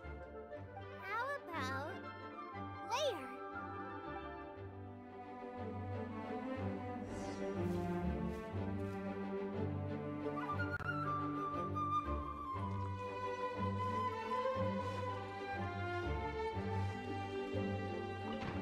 Stand clear.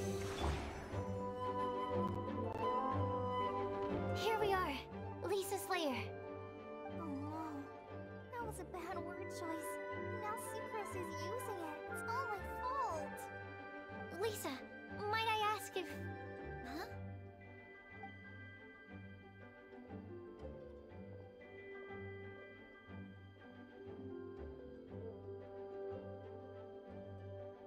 Sucrose. Kale. What are you doing here? I can only sucrose that they were Kale-ing on someone. At least that's as far as I know. Oh, please, just stop it with these puns. I beg you. Are you trying to win worldwide fame for unfunny jokes? Is Lisa not here at the moment? Surprising, isn't it? She went out. I'm afraid it's just us here looking for information. Except me. I'm not here for information. Like you, I came here for an abortive search for the librarian, who is also my academia senior. Oh, so you studied in the same darshan as Lisa? That's right. Her mentor in Sumeru was also my benefactor. We were both Spontamod students. Wow, that's cool. But wait, we're getting sidetracked. We came here to look for some information. Kale and I are investigating a prophecy, and we were hoping you all might be able to help. Oh? What sort of prophecy?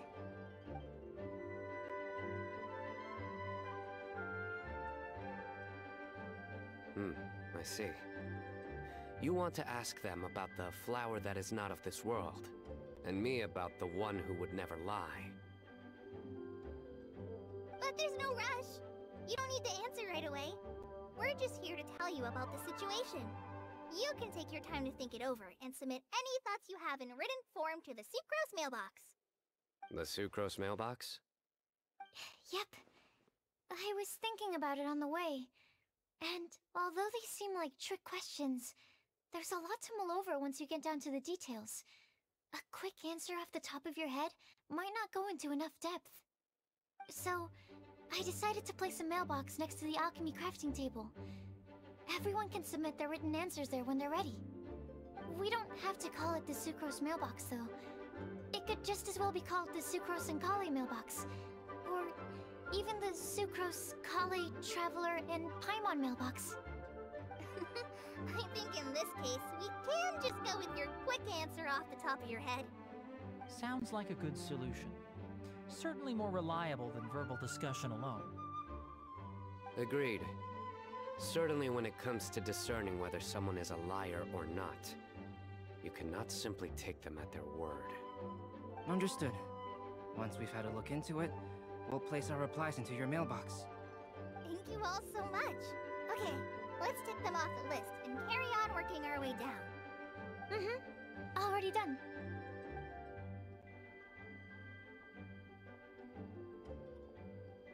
I'm pleasantly surprised to see those two introverts getting along so well.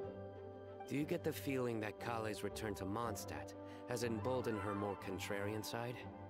Yes, I'd noticed that too. Traveling and meeting old friends are both good for the body and soul.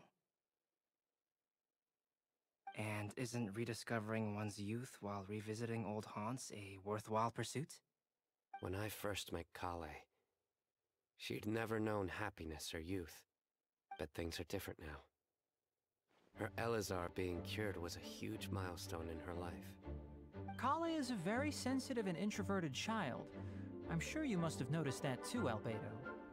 From the time she's been in my care, I've observed that she's actually a very lively character by nature. But she had a very rough start in life, and it changed her. So, might I assume that your respective claims of looking for plants and artists in Mondstadt were just pretexts? I wouldn't say that. Both Kale and Genius Invocation TCG are very important to me. Would it really kill you to just say yes in this situation? Fine. Yes. We came out of concern for Kale. She's been back to Mondstadt of her own accord several times, but it has led to no significant improvement in her mood. Well, it won't hurt to give her some more time. I believe that Sucrose might be able to help her. Sounds like an extension of your own self-confidence as your teacher. You could say that. In a similar vein, I've heard that Sumeru scholars often build their social relationships based on their academic ones. Is that true? I suppose it might look like that from your perspective. Sumeru society is something of a special case. The reason it is known as the City of Learning is because all of its resources are in some way linked to academia. As such, academic resources equate to social capital. It is not unheard of, for example, for people to build a family in order to pursue further studies. But the relationship between the three of us is not an academic one turned social. We've never even worked on a paper together for starters. Oh, so the academic paper is the nexus of the academic family. Interesting. I would think of us more as siblings. An equal and pure relationship, unaffected by academic considerations. As much as I'd prefer not to admit it, that statement is not inaccurate. I can understand that position. I have a younger sister myself, and it's only natural for me to be protective of her. What you describe fits the idea of a city of learning, as I imagine it. The family is where all social relationships intersect. As such, a family founded on common goals may actually be more stable. By the way, who's the eldest between you? Let's not go down this rabbit hole, please. In terms of age, I'm the eldest, of course. He just doesn't want to admit it. But your mental age is younger than that. I dare say even by enough to be the youngest sibling. Perhaps I could bring Kale into this happy family to be your elder sister. No. You will never see me admit to being the youngest sibling. Except perhaps as a last-ditch effort to turn the tables in a game of cards.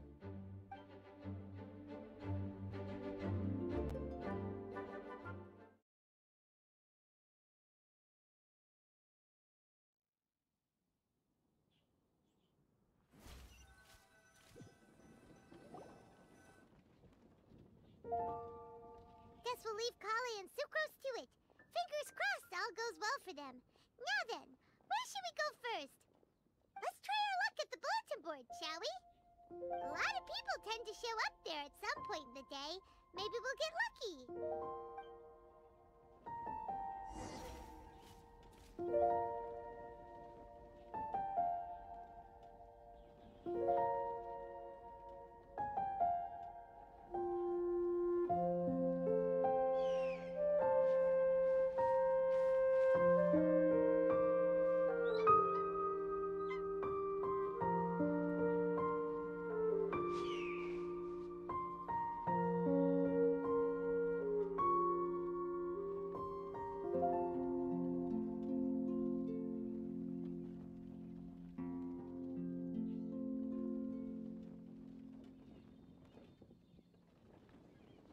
I still have a lot to do at the guild.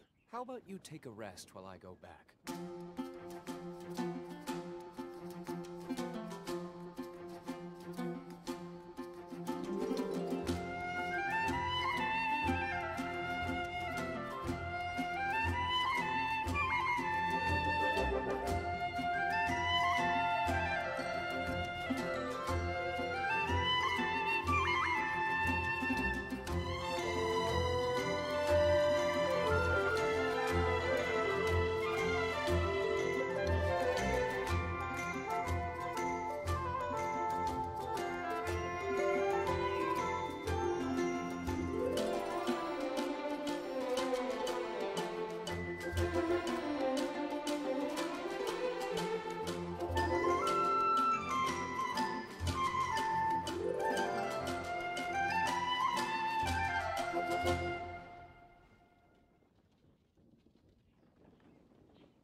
there, Traveler and Paimon.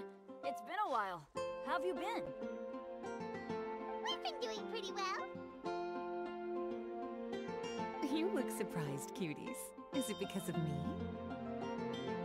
Teacher is not at the usual place. Oh, please. It's not as if I'm glued to my chair. I like to get out for a little fresh air every once in a while. Mika's here today, so I thought it'd be a good time to introduce him to Bennett and Razor. They're all out and about quite often, so it's helpful for them to get to know one another. Hello, everyone. My name is Mika.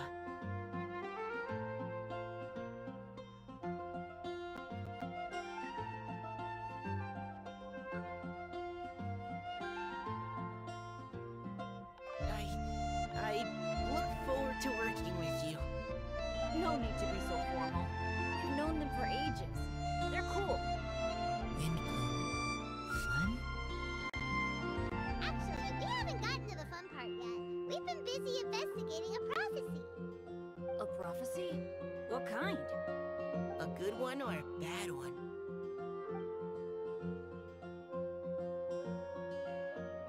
Gosh, that all sounds quite fascinating. I can't believe I made it onto your list of names. You really think I'll be able to help? Believe in yourself. Right. Believe in yourself. You're a first-rate adventurer, Bennett. Okay, then in that case, I'll step up and present my thoughts on the matter. Except I forgot I'm not really good at organizing my thoughts. Oops. Oh, there's no need to tell us all of your thoughts right here and now. Sucrose said she'll put a mailbox next to the crafting bench, so you can just write down your thoughts when they come to you, and drop them there. A meticulous and efficient plan. Yep, that sounds like Sucrose. I will think also. Give me some time. You still have other people on your list that you need to go see, right? We should leave you to it. But don't worry about us. We'll drop off our letters at the mailbox as soon as we're done. Okay, bye for now. Let's head over to Star Snatch Cliff next. Maybe we'll be able to find some people there. And even if we don't find any familiar faces, you can see really far from up at the top. Maybe we can find people that way. Oh, you're working so hard. Do be sure to get some rest when you can. If you get tired, you know you're always welcome to visit me for a break and a cup of tea.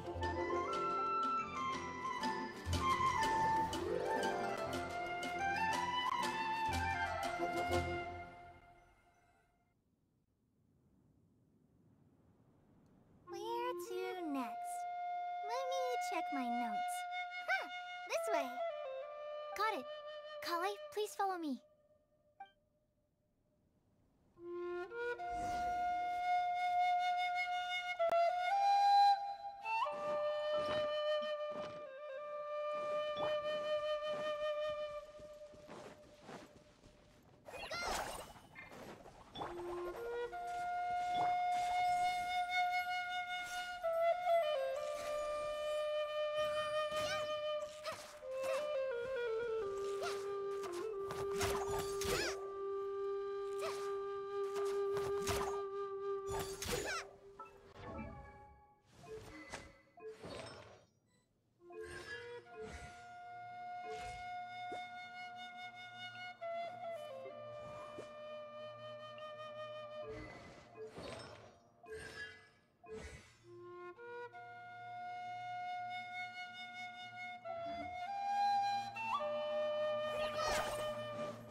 It's our lucky day. There are several people over there. Amber? Wow, and Eula's with her too.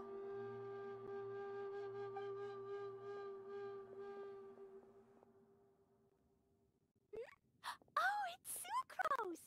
And Klee also spies the girl with the long scarf. Kale, we were just talking about you. Ah, right. I don't think you've been introduced to Noelle before.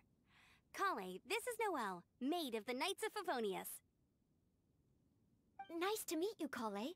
I missed you the last few times you were in Mondstadt, so I'm glad to finally meet you in person. Oh, nice to meet you too, Noelle. My name is Kale. But you already knew that. Relax, you two. There's no need to be so courteous. We're not on some kind of diplomatic mission here. Klee, what are you doing here? Are you planning to blast some fish? Nope. Klee's on patrol with the other knights. Huh.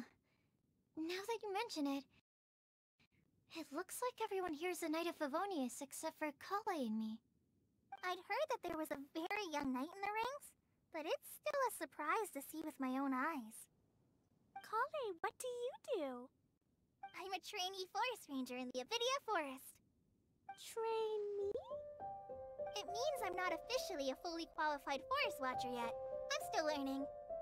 Oh, you're just like me. I'm still working towards becoming a fully qualified knight. Technically, though the distinction is hardly relevant right now. This isn't a very formal patrol. We're just chatting. Don't panic, Kale. Just pick a topic and join the conversation. Don't panic. Whatever you do, don't panic. It's just Amber and her friends. There's no need to be nervous. Let me guess. Were you chatting about the new guests in town? Yep. A few folks from Sumeru have come to visit, so we're brainstorming a few nice surprises for them. Amber! Sorry,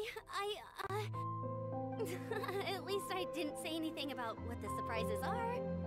Oh no. How am I supposed to join this conversation now? What do I say to that? Speaking of nice surprises, we've actually had a fairly big one recently.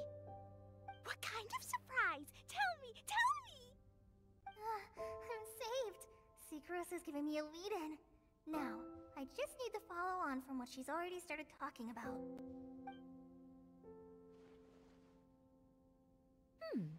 What an interesting prophecy. I have no idea what the answers could be, though. So essentially, you're gathering information to help you solve the riddles, correct? I'll do my best to help. Thank you so much, Eula. Anytime. There's no need to answer right away. We'll put a mailbox next to the crafting bench for people to drop us a note once they've thought of something. I'll drop something in there for sure. Nice idea. I think we can all commit to writing a note.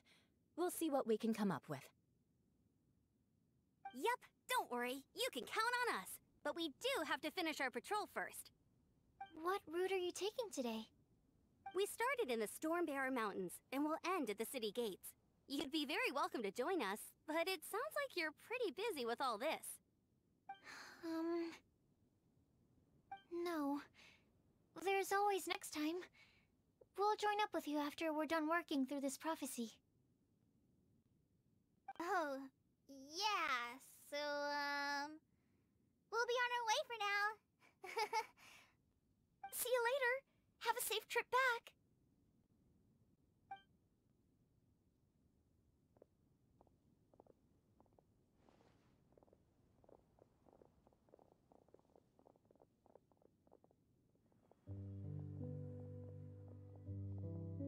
Are you okay? No, not at all. It just looked like you had something on your mind. So that means it was obvious. Whatever's bothering you, you can talk to me about it if you want. I'm happy to help. Thanks, Sucrose. Well, the truth is, I don't really know how to act around Amber and the others. Really? I thought you two were good friends. We are. Amber's a really important friend to me. I don't know. I guess if I'm being completely honest, the problem's probably with me. The first time I came to Mondstadt, I was really immature. I didn't want to let people in, and I was generally pretty awful to everyone. Amber was the one person who didn't give up on me, and if it wasn't for her persistence, I wouldn't have found a friend at all. Without Amber, I might not even be here today. And because of that, I really look up to her. I think of her as my role model, and hoped that maybe one day, I could learn to be like her. But after trying and failing for several years, I think I finally realized. I'm no Amber, and I never will be. Looking back, it seems silly that I ever thought like that. We're nothing alike at all. My personality's so... weird. I always get so anxious and I overthink everything.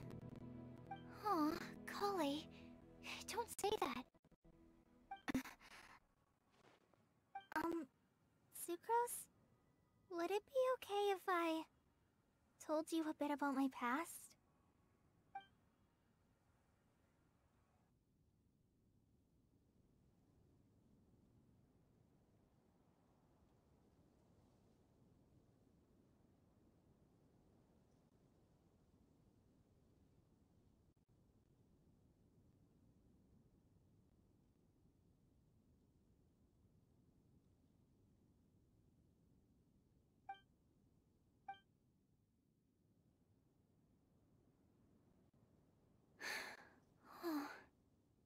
I already knew bits and pieces about her. But still, why did she have to go through all that? I'm sorry. We've only just met and I'm already dumping all of this on you. This is why I get so frustrated at myself. I'm always doing this. I get into a spiral of self-doubt, and then I end up having to find somewhere to vent it all out. No, it's fine. I'm really glad that you're willing to tell me all this. People don't open up about their deepest feelings unless they really trust the other person. Don't you think? At least, I think it's kind of an honor. And, I mean... you've probably noticed by now, but I don't have the best social skills either. I always just end up talking about the things I'm interested in, and going on and on. But even so, you still listen to me when I talk my head off about alchemy. It's a relief to listen to you talking about yourself for once. If you hadn't told me all of those things, I never would have guessed that you struggle so much. Honestly, I feel like we're very similar people. Really? Yeah. Everyone has their own problems to deal with. I certainly do. All the feelings that you talked about just now, I totally get it. It takes so much more effort for us introverts to fit into a crowd. When you were saying about how you try to think about what to say in advance, and you're constantly terrified of saying the wrong thing and making things awkward, I relate to that so much. Oh, and also that part about studying under a genius.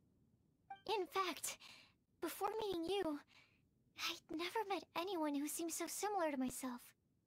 Oh. I'm not very good at giving words of comfort or anything, and I'm not gonna tell you to just get over it or stop worrying about it. How about we just sit here for a little while? We don't have to force a conversation if we can't think of anything. We can just sit here together. Sucrose has stopped talking, but for some reason, this doesn't feel awkward at all. Maybe she's right, and we're more similar than I realized. In Sumeru, I always like to find a quiet place to just sit and watch the scenery, but it's always by myself. I never thought there'd be a day when I could do this with someone else by my side. Mondstadt's breeze is so gentle and soft. Hey, Kale. See that cloud over there? Doesn't it look like one of my test tubes? I don't think so. Sorry. Then, maybe we're not quite on the same wavelength on everything. At least, not when it comes to looking at clouds in the sky. Thank you, Sucrose. I feel much better after talking to you. Yeah, it helps a lot, doesn't it? I also vent to my flasks sometimes. The next time I get the chance, I have to show you my Tetratanic Sweet Flower and my Tetratanic Windbloom. Your Tetra... what? 2 of my favorite things I've made. They're really cool. I think you might like them. Oh, okay.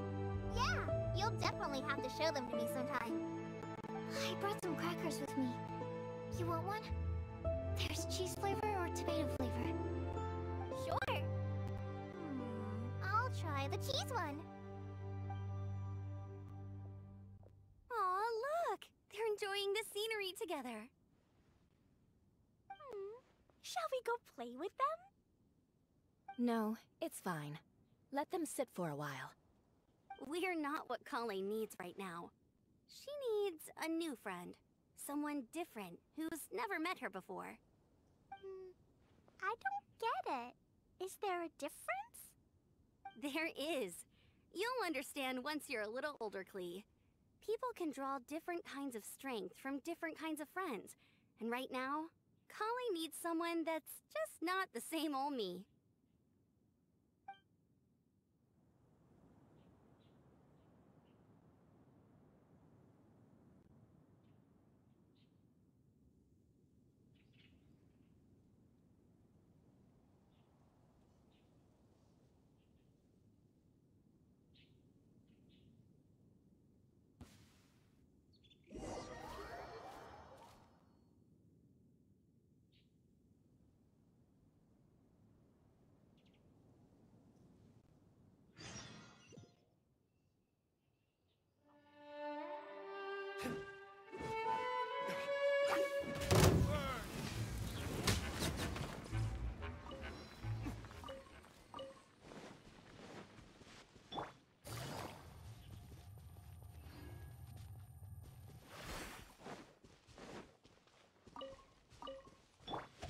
Time to act.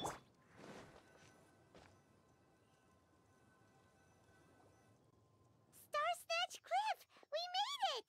Paimon hopes we find someone we need here. Help! Oh, I beg you, please don't let go! Who's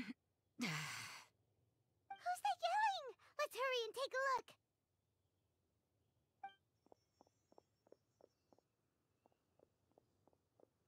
Timaeus? And we also have Rosaria and Mona?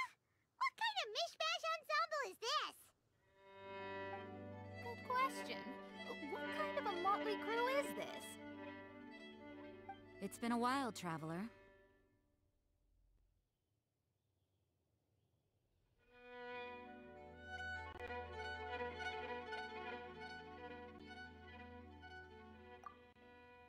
You two are looking pretty good. I trust you've been well. Yep, we're definitely faring a lot better than this poor guy on the ground. Hey, please don't rub salt in my wound. I really have been trying my best. Oh, you're one to talk. If this sister hadn't grabbed you in time, then you would have been seriously hurt, if not dead. I know. I really am grateful, miss. I can't thank you enough. Don't mention it. Just lending a hand. Quite literally. And had she not lent him a hand and pulled him up, he would have gone tumbling down the cliffside. What happened? Did Timaeus almost fall off the cliff? Well, so what actually happened was I came to Star Snatch Cliff today to pick some flowers and ran into Mona on the way. She took a look at her scry glass and advised me to turn back because it would be dangerous. But you still came up here anyway? Yes, I did, because there's something I just had to do. Oh, I hardly think giving flowers to your crush is worth throwing one's life away for. It's rare to run into someone with a death wish in this area. I don't have a death wish. I just didn't think it would really come true. I mean, when Mona said it would be dangerous, I thought I'd be fine as long as I watched my step cautiously. I'm sorry, okay? I was wrong. I'm telling you, I'm just here chasing the love of my life. Love-struck Mondstadters is what the Windbloom Festival's all about. Okay, that explains you. But why is Rosaria here? I was looking for a quiet place to escape the crowds. I wasn't planning on having to save a life along the way. So that's why the scryglass just showed danger instead of fatal danger. Very funny. Anyway, Traveler and Paimon, what brings the two of you to Star Snatch Cliff? Just trying our luck. We've got a lot of people we need to see today, so we've been all over the place. Actually, you're some of the people we were looking for. Huh?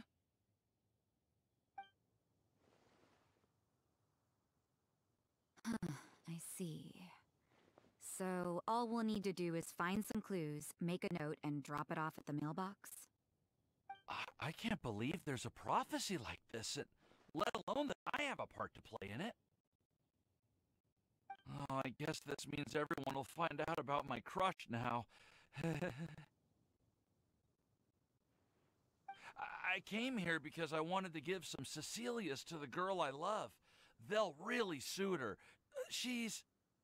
No, no one asked. Please, do not subject us to your gushing about your girlfriend. Oh, you saw right through me. You said you need clues, right?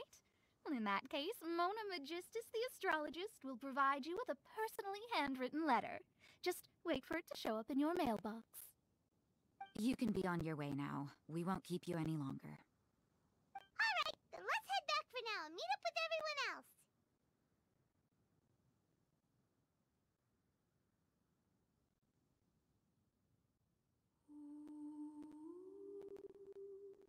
Will do. This is all so embarrassing. Thank you both.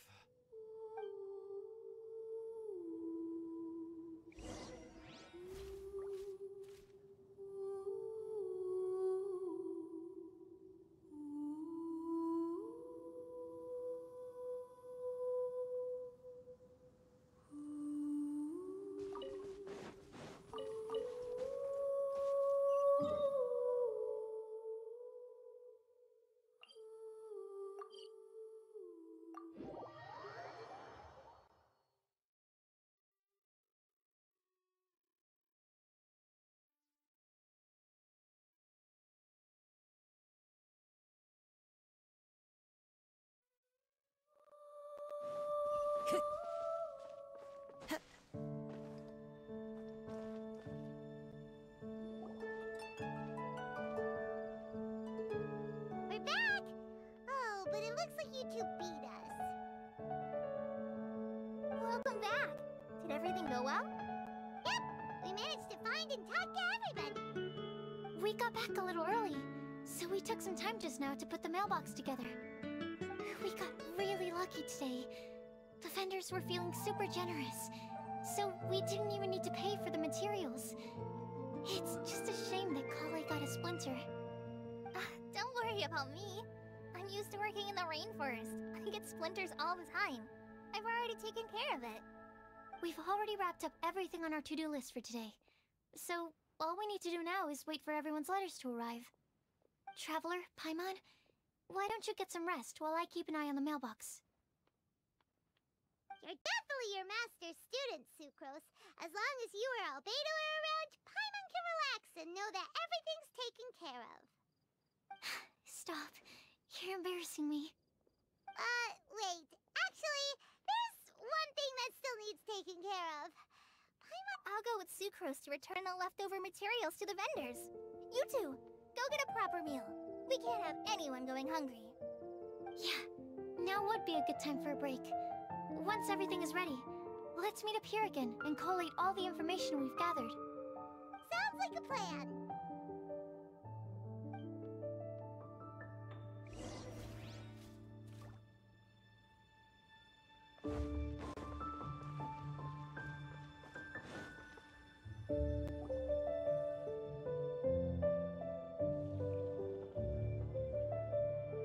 Paimon will have this one, and this one, ooh, and this one.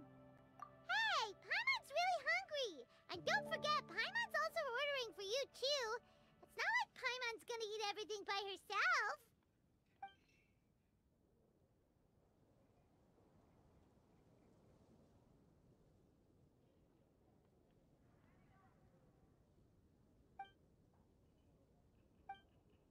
Ooh, Paimon is super full.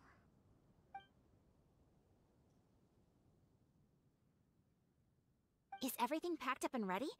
what do you think about meeting up at 5 to go to my house? Yes, everything's ready.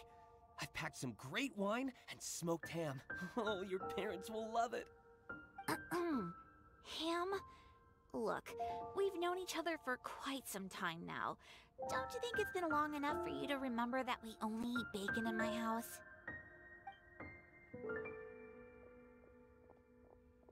I must remember to get some milk today on my way home. Please, feel free to pay a visit to Cat's Tail anytime. Enjoying the scenery? Oh, Tone Deaf Bard! Are you here for some food as well?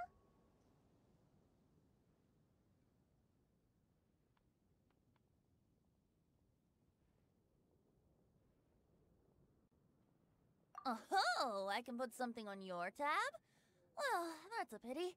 I already had a few drinks before coming here. I shall take you up on your kind offer another day. There should be no shortage of opportunities in the future. Anywho, you should be getting ready to thank me. I come bearing good news. What kind of good news? Behold!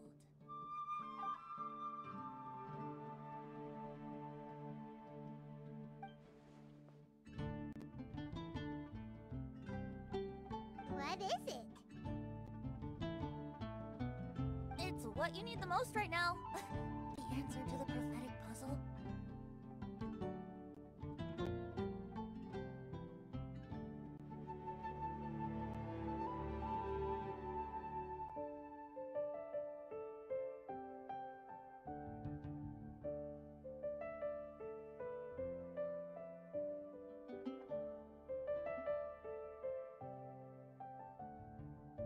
Simply head to the location marked on the map, and you'll find the lantern you've been looking for.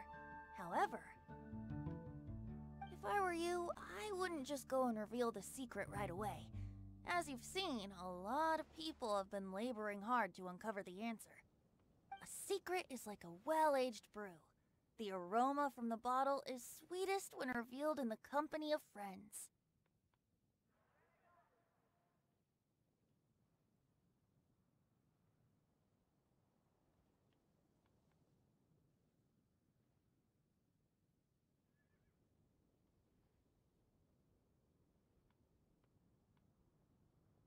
Then it's settled. I'll leave you to your business for now. Feel free to find me for a chat again once you're done working through the prophecy. Also, if you have some time, we could organize another fast-track love poem class. Oh, you're starting that up again? I sure am. Nobody else has signed up this year, though, so the duty to learn falls on you. Anyway, see you later.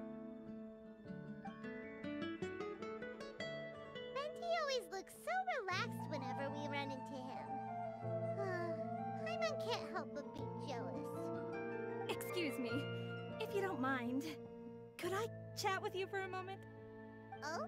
Who are you? You may call me Scarlet. Just like you, I'm a traveler visiting Mondstadt from another land. Mind if I buy you a drink?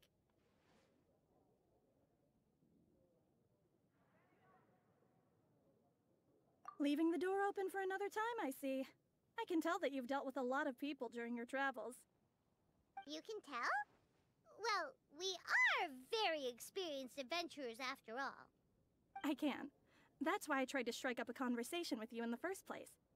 I was on my way to go shopping earlier when I overheard your conversation next to the crafting bench. From what I could gather, you were trying to investigate a bizarre prophecy? Yep, bizarre is definitely the word. Don't you think it sounds just like the kind of story that would happen in Mondstadt? Anyway, that's why I wanted to ask you a favor. If and when you manage to unravel the answer to the prophecy, could you let me know what it is?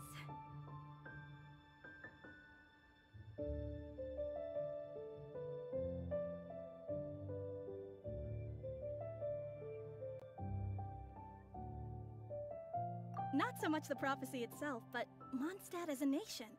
That's what I'm interested in. I was born in a distant land, but I have family and friends who once lived in Mondstadt for a long time. They said that it's a great place full of fairy tales and romance and recommended that I come for a visit. As it happens, someone I know has an anniversary coming up soon. So I figured this would be a good time to come here and see all the sights that she once saw. What do you think about Mondstadt so far? It certainly lives up to its name as the city of romance and freedom. We think so too. So, about the prophecy.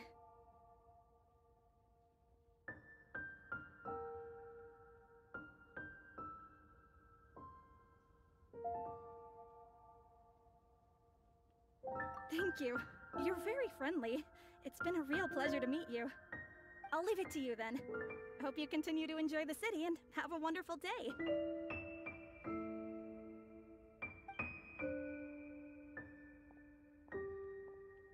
She definitely isn't dressed like a local, huh? Where do you think her hometown could be?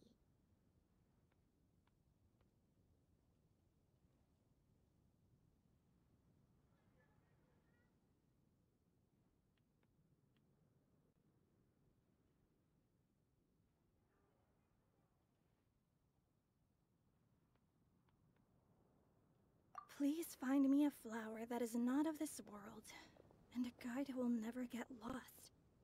Find me one who would never lie, as well as a legend that never ends. Huh?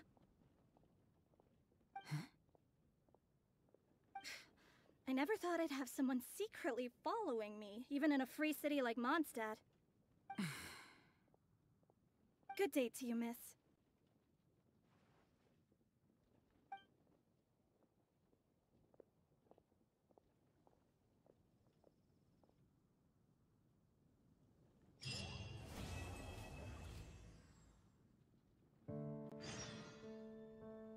It's been getting quite busy recently.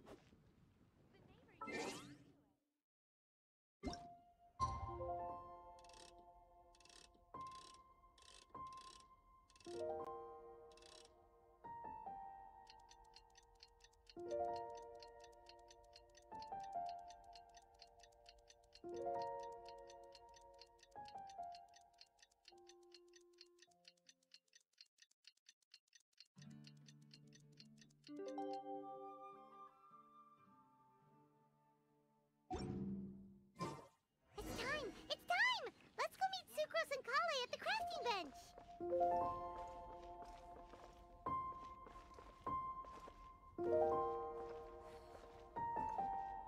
As one with... Hey, we're here! Traveler, Paimon, great timing. We got a lot of letters in the mailbox, and I just finished sorting them into 4 groups. Nice work! Well, the real work hasn't even started yet. Which batch of letters should we read through first?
is not of this world. Tainari believes that on closer examination it might be logically paradoxal, while Albedo says that his answer would be better discussed at length in person.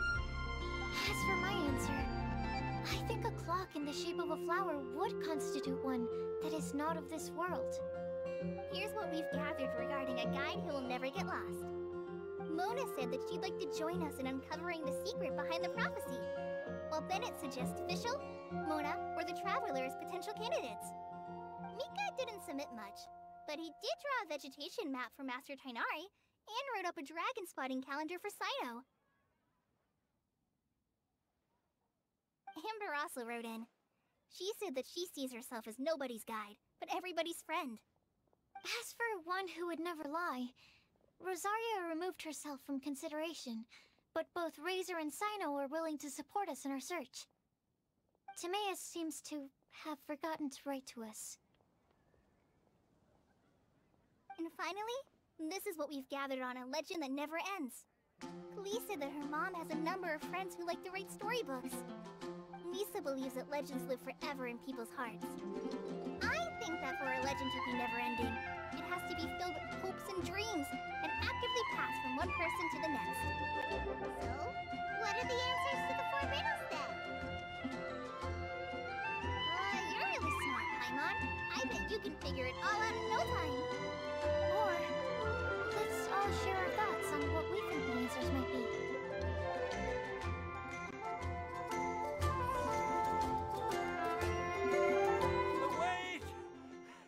Wait for me! Oh, Timaeus! What brings you here?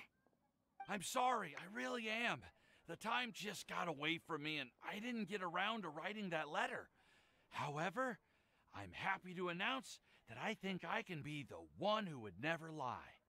Huh? This is kinda sudden. Not that we don't trust you, Timaeus, but, could you elaborate a little after you catch your breath? Of course, of course.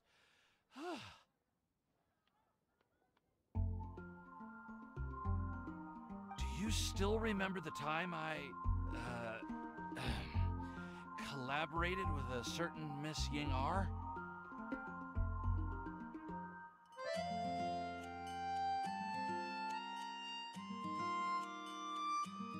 Well, basically, she helped me out a lot with my research into potion making once, and well, we've stayed in touch through letters ever since. Wait, so Ying-R is the girl from Leland that Sucrose mentioned earlier?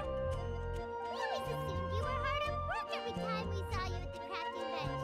So you've just been writing letters to Ying-R the whole time? No, I mean, not all the time. I've done some work too. And anyway, our correspondence covers a lot of serious topics, like perfumes, potions, alchemy. Anyway, a few months ago, I made a vow to the heavens that I will be true to myself and never utter an insincere word until the day that I've managed to win Miss Ying-R's heart.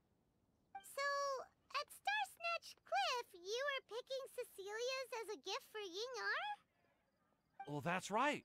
The Cecilia flower is said to represent a once wayward heart, transformed by the power of love.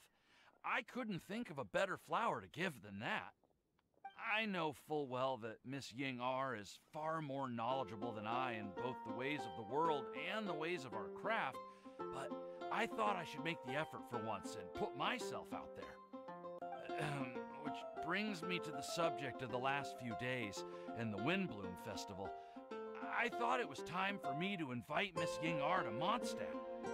But yesterday, Albedo told me that Sucrose has been working hard to help another girl achieve her dream. And when I went to take a look at our roster, I saw that she'd done my remaining work for me. I feel incredibly guilty. I've been spending all of my time in my own fantasy world while everyone else has been bending over backwards to help other people. How could I ever hope to be worthy of Miss Ying-R's love if I'm so selfish? Oh, Timaeus. And that's why I've decided to join you. But then what about Ying-R? Yeah, Haven't you been planning this for over a month now? You said you were gonna invite her to Mondstadt. Well, yes. I did mention in my letters that I'd like her to visit, which is why I just sent her another gift with my hand-picked wind blooms, along with a handwritten letter. I explained that a matter of great importance has presented itself, to which I must devote my full attention for the time being. As soon as it's resolved, I'll make haste to Liyue to pick her up in person. I made sure to package the gift and letter with the greatest care. All I can do now is hope that she'll understand. Point being, please know that I sincerely want to support you in this endeavor. Plus, I think I'm an honest person. As far as I recall, I don't think I've told a single lie in my life. Well, you certainly convinced Paimon with that speech. Don't worry, Timaeus. We won't let your determination go to waste. Thank you, Timaeus. Ah, thank you, everyone. I promise to do everything I can to help. Okay, so it looks like we found our one who would never lie. Great! Let's keep it up. On to the other three.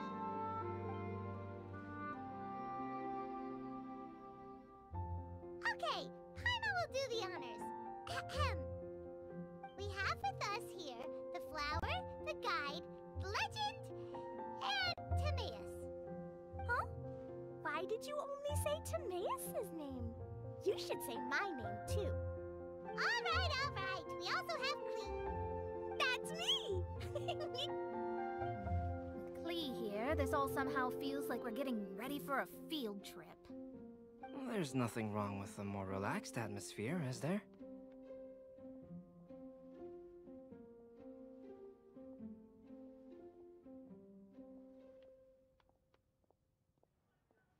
Of course. We will soon see if my hypothesis has any merit. Actually, I'm still feeling a little nervous. Me too. But weren't you all fired up just a moment ago?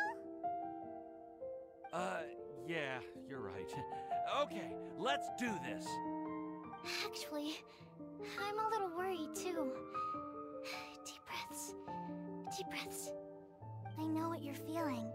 Saying anything becomes so much harder when there are so many people watching. Well, does anyone know the exact location of where we're headed, or should I do a reading on my scryglass? According to the prophecy, once we've figured out the answer, we should test it at the Lantern of Utmost Joy. Wait, but where is this lantern? Oh, we know something about that.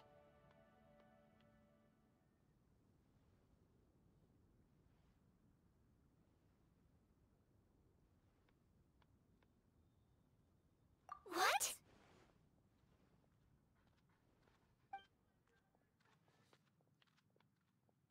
Wow, that's amazing. You really know how to do everything under the sun. Then we'll let you lead the way. This is it! We're off to find the sacred location of the Lantern of Utmost Joy!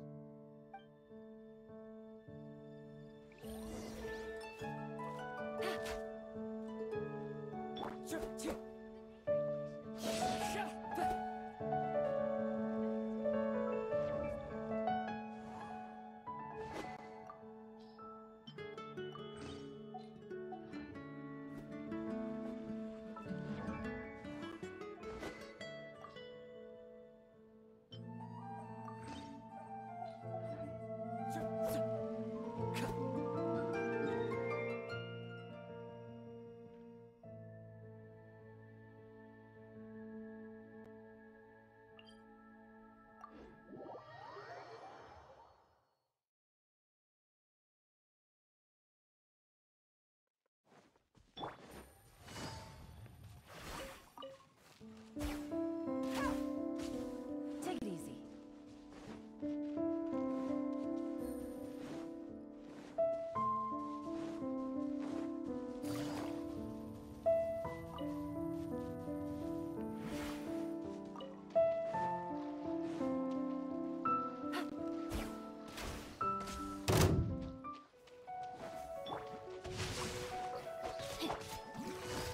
Gotcha.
that I think about it, the prophecy didn't say anything about what the Lantern Utmost Joy actually looks like, right?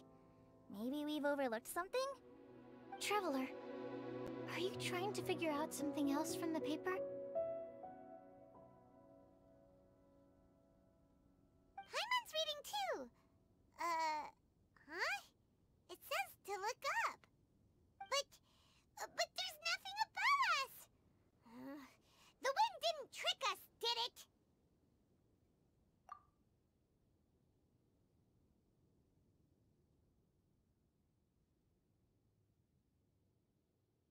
Place the squirrel on the back of the pointy-eared cat, and a pious puppy will open the doors to show you the way. Huh. Paimon read the whole thing out loud, but nothing's happening. Look! Look! The wind is blowing! What a strong wind current. Let's write it up and see where it leads us. Huh? We'll have to fly up there? Can someone carry me with them? Here.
This is the first time I've ever flown like this! Yeah.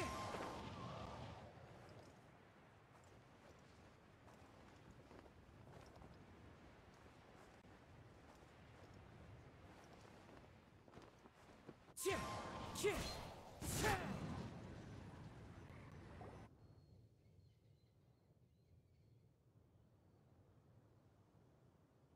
How did this little island get up here in the sky? Did somebody make it? Just to be safe, I've been jotting down our entire route here. This way, no one will get lost. Oh, good thinking, Kale! Huh. Who would have thought we'd find this kind of table here? Weird. It's almost as if someone was holding a tea party. I never would have guessed that such a place could exist. Right above Mondstadt, too. Wow, look at that pretty lantern on the table. There's even a chair for each side of the lantern, too. There seems to be something on the back of this chair. Let me have a closer look. Take your seat, present your answers, and you shall reach enlightenment. Well, as far as instructions go, I guess that's simple enough. So we just need to do as it says, right? Wait a second. Huh? What is it, Albedo? We'd better make sure this place is safe before taking our seats. Everyone, please stay clear for a moment. Well, all our questions and doubts aside, the scenery here is pretty amazing. It'd be impossible to feel stressed here. How is everything, Albedo? Everything seems to be fine. I didn't find any traps or suspicious mechanisms. But I also couldn't find any overt destructive devices. Huh? What do you mean? Well, it seems that wrong answers won't have any catastrophic consequences. Looks like we'll have to sit on these chairs and fulfill the prophecy. Everyone, I would like to suggest that we try some risky answers on our first attempt. Let's reserve our most confident answers for the second round. That sounds kind of smart. But why? Ah, I get what he means. If we do as he says, then we may be able to figure out how the puzzle works. I see. That makes a lot of sense. Mona, is there something wrong? You're not looking too good. Oh, are you hungry? I brought some snacks. Thank you for offering, Klee, but that's not quite it. While Albedo was checking just now, I gave my scryglass a spin hoping to find some information. But there's a strange aura to this place. It's almost as if someone has been staring at me as soon as we stepped foot in here. But if nothing here has actually been physically tampered with, then no. Could that person be?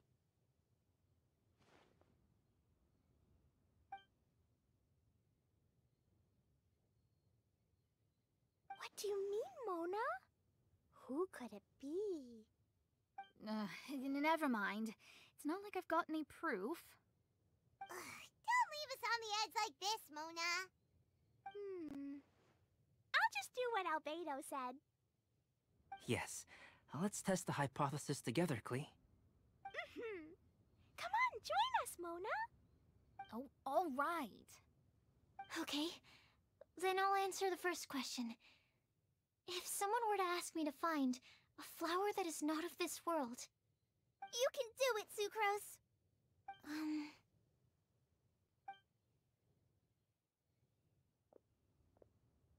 Then I would fetch a tetragenic sweet flower. Alright, I'm up next. My part of the prophecy is to find a guide who will never get lost. Golly, I hope you found your answer.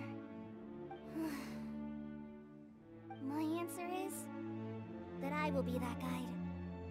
For a long time, I have been guided by others. It's taken me a while, but I finally made it to where I am today. Although I still haven't made a name for myself, and I'm still quite immature, I would still like to put my name for it. Because I would like to become a guide that can help others. I want to help others the same way Amber, Master Tainari, Sino, and everyone else helped me. Now it's my turn to pass on the gift that I've been given. All right, it's up to me to answer the third part. I'll submit myself as one who would never lie. Although I've never really had any other virtues or talents, I'm confident that I've always been an honest person.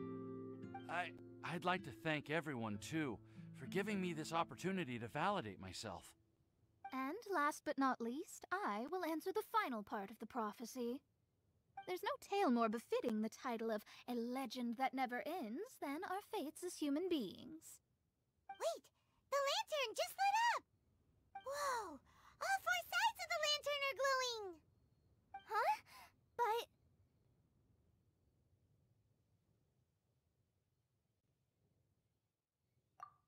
Kale, could I ask you to stand up for a second? Oh, alright.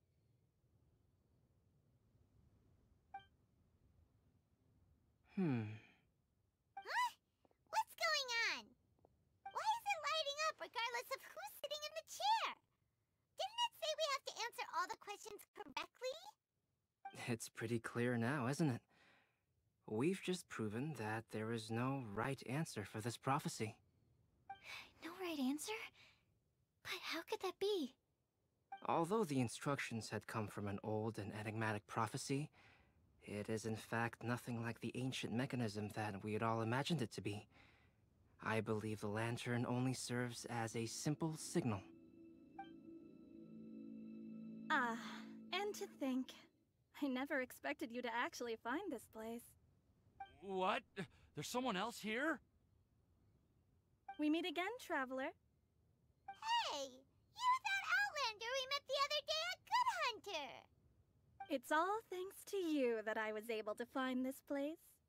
Good thing that you were too preoccupied with the prophecy to notice someone tailing you from the shadows. Oh, is that so? Then, why do I spy yet another person following in your shadow? Wait, really?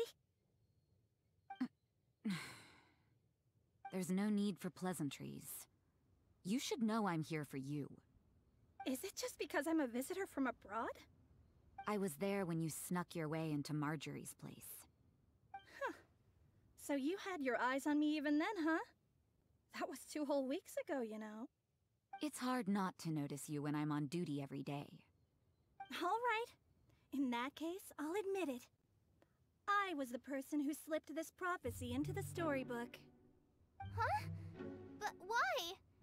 Then, does that mean this wasn't a real prophecy after all? Don't worry. Even though you probably have plenty of reservations about me, you can be sure that the prophecy is genuine. In fact, many of you here today may have heard the code name of the one who left the prophecy to me. She hailed from an ancient assembly of powerful women, each of whom used a single letter to signify themselves. Who would have guessed? It seems that power was indeed left behind by the old hag after all. Ah, so you're B's student. It's an honor to meet you. I am Scarlet, the successor of Jay. What are you talking about? It's a long story, but I'm not quite sure that I'm the best person to tell it. Since you've all spent so much time and energy trying to decipher this prophecy, you must also be very interested in the secret behind this lantern now. The lantern has already been lit. Now then, please allow me to disturb your happy peace. Huh. Why did this little thing just light up? How strange. Hello? On the other side of the lantern. Can you hear me over there? Mom? Oh, I hear many youthful voices. Madam, I am Scarlet, the successor of Jay. Oh, since we've last gathered, Jay's successor has already become so reckless and bold. Unbelievable. Wait. Why are you talking just like the old hag? Old hag? Who would dare say that? Is that Mona? Who are you? Who dares imitate my master? And what of imitation and mimicry? It has always been a fool's errand to mimic and learn from humanity. Oh, Dallas, I'm here too. Mom, why are you trying to talk like other people? So I see everyone's here. Well then, my warmest greetings, everyone. Miss Alice, why would you... Well, it's been many years since this lantern last lit up. You can't blame me for thinking that one of the old friends from my youth may have decided to catch up again. Why she sounds so coy all of a sudden? And if I recall correctly, we left this lantern in the care of the Animo Archon Barbados. You must be commended for uncovering an artifact entrusted to the god of wind himself. Tell me, are you sitting around my beloved tea party table? It's a really long table. Oh, so you are. I suppose this means even the Animo Archon has granted you entry to this place. Was all of this Scarlet's doing? Wait. Paimon's completely lost now. So what was this assembly you were talking about earlier?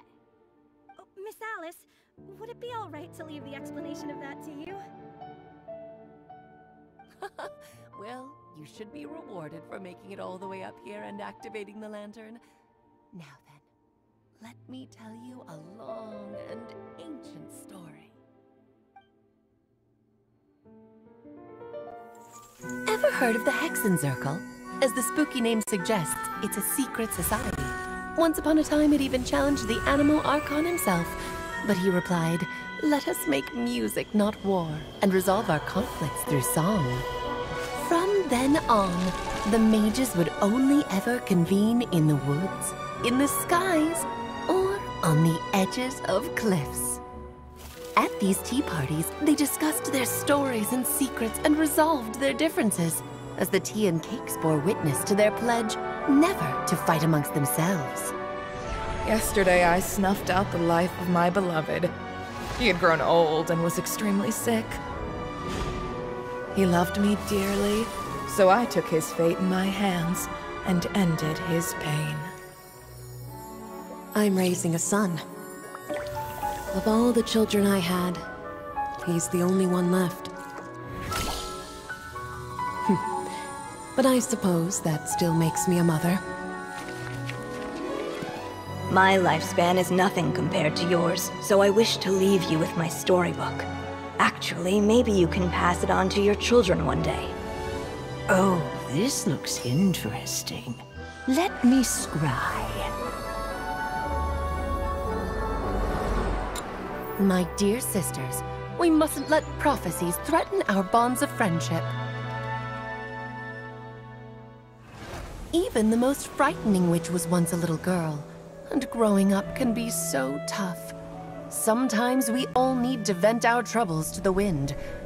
Even if the nations go to war, or the sky falls down, the mages' tea parties shall forever be held around this table.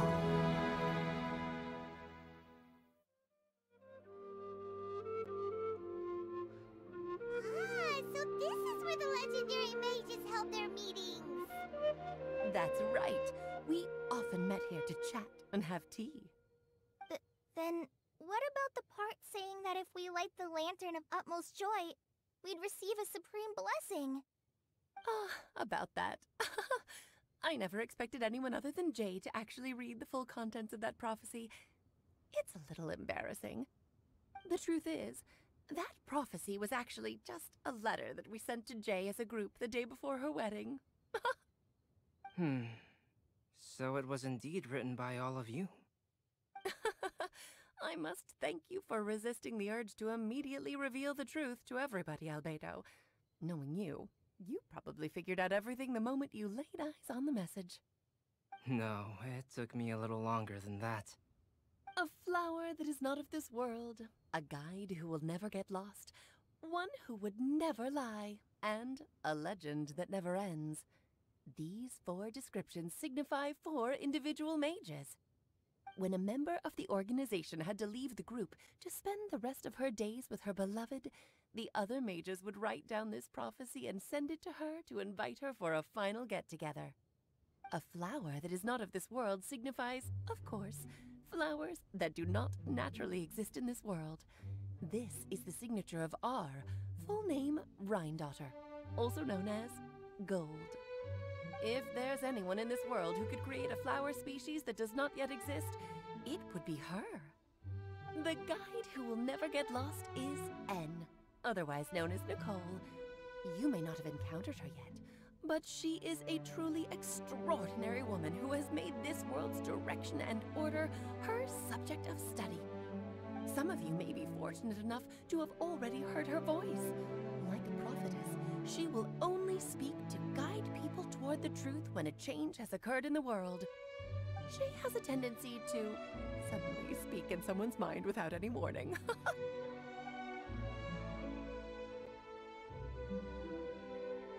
If one day you would be unfortunate enough to run into a truly dangerous situation, she may use her voice to guide the way forward for you.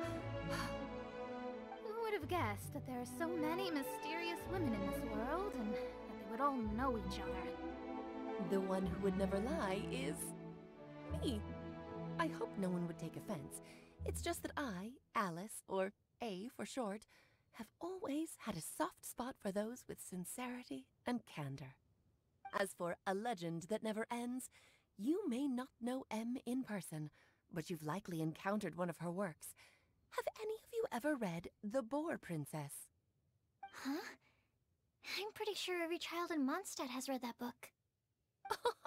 It's also one of my favorite stories. Em was an exceptional human writer who used her prose to teach me the meaning of grief. Don't you think such a person would deserve a seat at the mage's table? Paimon's getting more and more lost. It may sound hard to believe, but I can attest to everything that Alice has said. Jay was also a mortal who aged and passed on, leaving her title to her students and followers. Alice, you've never acknowledged any of Jay's successors. It's now been centuries since the first of us took on her mantle. I've always wanted to meet you. Do you also want to become a mage? Title aside, I think I'm more interested in the meaning and purpose of the Hexen Circle. I used to think that the Hexen Circle was a group of women who could control the very fate of this world. But now, I've seen for myself that besides Jay, many other ordinary people were also among you. Do you think less of us now? No, not at all. My interest has been piqued, and I'm now even more drawn towards the idea of becoming a mage. You're right. I've never acknowledged any of Jay's successors, but you are different. You are much more fascinating than any of your predecessors. Oh, has someone finally piqued Aunt Alice's interest? Now is not a good time, Scarlet, but as soon as I am able, I will seek you out for a meeting. I want you to tell me all about Jay's married life back in her hometown. So the mage who received the prophecy letter from all of you was Jay? She left the Hexen Circle after getting married? Precisely. There was only one way the letter could have been interpreted. She would have known what we meant as soon as she saw the message. We were just asking one thing of her. Please come to see us again. Before you go and settle forever with your happiness, please come share some of it with your best friends and sisters. So, the Supreme Blessing actually meant... All journeys are fleeting and will eventually come to an end. What will give us the most fulfillment and happiness in the end are those who will greet us at our journey's destination. Dear child, I believe you can also understand what I am talking about. We women will always have many troubles and encounter pains and frustrations that will keep us up at night. But no matter how hard things may become, we will cross mountains and oceans to see our best friends again, regardless of how many years have passed or how far the distance may be. As long as we can be with our beloved friends, our hearts will be filled with joy. To us mages, that's what being supremely blessed is all about. Oh. I still don't get it, but I do know that all the mages are Mom's best friends. If you ask how I see it, the Hexen Circle is just a group of ladies that I spent my youth with. Anyway, I'll introduce some of the other members to you all later. I still have a few things to attend to, so this will have to do for today. Bye, Mom. Todoko says bye, too. Goodbye, darling, and farewell to all of our other friends as well. I'm sure we'll see each other again. Oh, now that I think of it, isn't it getting close to that time of year? Yes, it's Windbloom again, Alice. It's also a special anniversary date. I'm sure you still remember. Yes, I do remember now. It was on this day many years ago that Jay tied the knot. Oh, just in time for the Festival of Love and Freedom. Everyone, please enjoy this year's Windbloom Festival to the fullest.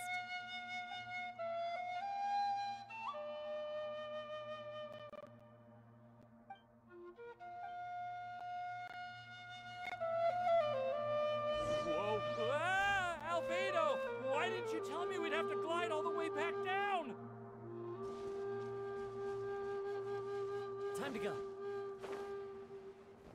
Yeah.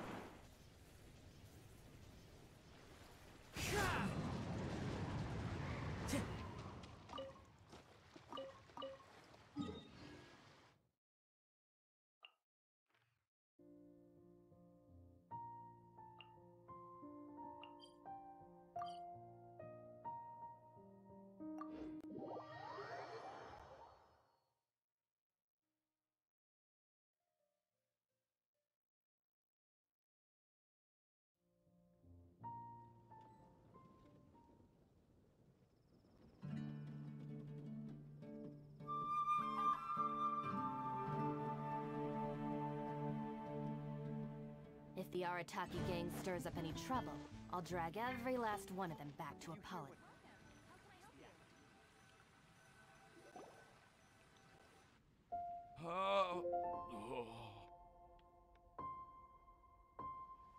Are you okay, Timaeus? Maybe you'd feel better if you just, you know, let it out. I'm fine, I'm fine. I'm just a little glider sick, that's all. You may want to look into getting your own gliding license when you have the time. It might prove helpful to you. Okay. Sure thing. It sounds like you've still got something on your mind. Why don't you tell us? We're all happy to listen. It's nothing, really. It's just... Well, Alice's story was really interesting and romantic. I won't argue about that. But still, the whole thing wasn't quite what I was hoping for. Of course, I didn't actually expect the Supreme Blessing to be real, but... Don't say that. None of this was your fault, Timaeus. Honestly, it's more on me for having agreed to be the Windbloom Festival's special ambassador. Had I not asked for everyone's help, if anything, it should be my fault for finding that prophecy. No, I didn't mean to blame the two of you either. I just feel like this whole adventure didn't really end on a high note. We also didn't really get anything out of it. But I'd say we still learned something new. Well, that aside, Timaeus, you still need to go to Liyue to apologize to Yingar, right? Do you want Kali and I to accompany you? Oh, Miss Yingar.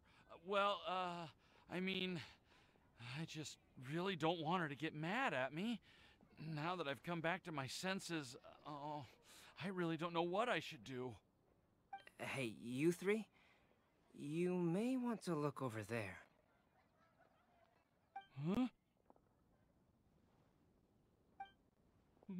Miss Yingar? Oh, so that's Miss Yingar? I've never met her before. Yep, that's her. And she actually came all the way to Mondstadt. I am so sorry, Miss Yingar, but how did you... I mean... Are you so happy just to see me? Of course I am. I'm so happy that, I don't, sorry, I don't know what to say. I was ready to give you a harsh scolding, but now that I've seen you like this, I suppose I could let you off the hook this time. You said you couldn't come to pick me up because of a very important matter, right? Well then, of course I had to come and find you instead. Should we go see how they're doing? I wouldn't. You'll get hit by a forest boar if you interrupt a couple's romantic conversation. Oh, really? We'll just leave them alone then.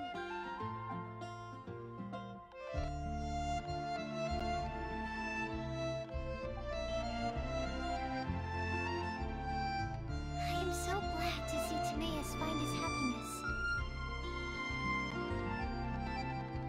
I have to say, I'm even more envious of you, Sucrose. You can be happy just to see others happy, and you gave me so much help without any expectations in return.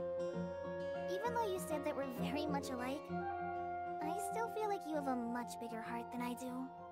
But if you say that, then I'd say I'm also nowhere near as brave or tenacious as you. I guess we have the same amount of positive qualities. They're just spread over different parts of our personalities. I've never visited Sumeru, or made many friends from outside of Mondstadt. I'm happy just to have met and become your friend. Maybe I'll get shy and flustered when I meet other people I don't know in the future. But that's okay too. Since we are so alike, you probably get what I'm trying to say. You just need to believe that all of your issues aren't really issues at all. But isn't it too late now for me to learn to accept myself? Well... Do you know anything about the blooming cycles of Cecilius? I may have read about that in a book before. That's a topic that my parents used to talk about back when they were still dating. Surprising, right? To think that people would talk about that while on a date. My mom brought it up at dinner one time last month. She called my dad the most boring man she knew, and said that he even turned up late to a date once. All with a smile on her face. But she also said that learning is just another part of life. It's never too late to start something, as long as you recognize that it's something good for you to do. Why don't you give it a try, Kale? Okay, I'll try my best. They're really having a great conversation. Paimon can't even find a moment to... I nearly forgot. This is for you. This texture... Are these seeds? Yep. I believe I mentioned my sweet flower research to you before. These are the seeds of the sweet flower cultivars that I've worked on. It's nothing too special, but they're the best cultivars that I've made. So, I really hope that you'll like them. They're super sweet and easy to grow and keep. I'm also submitting them as my wind blooms for this year. I wish that the Animal Archon could also see how lovely they are. Thank you. I'll plant them in the Avidia forest and take good care of them. Kale, please take these notes with you. I've heard that you've been working hard on your studies, so I've prepared some study materials for you at Sucrose's request. Feel free to look through them whenever you can find the time. Mondstadt's doors will always remain open to you. Thank you so much. Really, I don't know what to say. I'm just really happy. Ah! Sucrose! Now's your chance! Didn't you want to collect a breath of joy? You're right. I almost forgot. Kale, can you exhale once into this test tube? I will save this breath of joy and use it in my research. Oh, really? May I? Of course.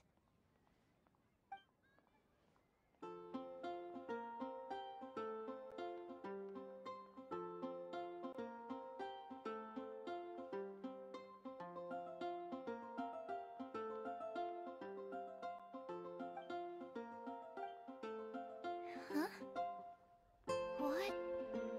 What was that? It was like a little cloud of happiness. Now it flew away.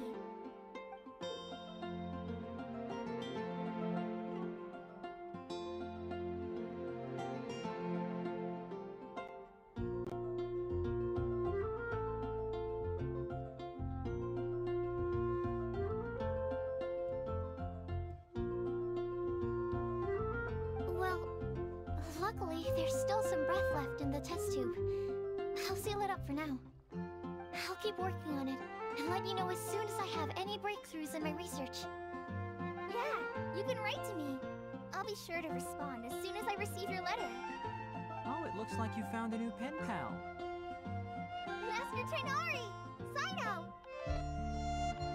If your friendship was forged in a test tube, does that make you test friends forever? That's it. Think you've ruined Sumeru's reputation in Mondstadt beyond all hope of repair. All that matters is that I've enjoyed Mondstadt immensely. The dragon here possesses a majestic form. Oh, that reminds me. Traveler, this card back is for you.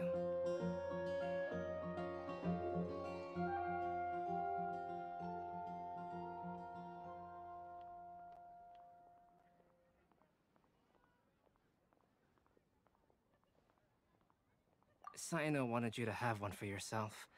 If I had to guess, I'd say he probably wants you to use it if you challenge him to a duel. I'm a master of the game. Do you dare challenge me? Can you believe this guy?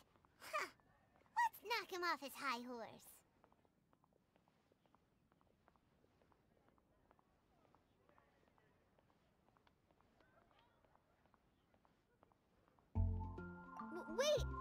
I've got something to give you too. Huh? Kali has a gift for us? Yeah, I figured I should follow local Mondstadt customs and prepared a few small things themed after the Windbloom Festival.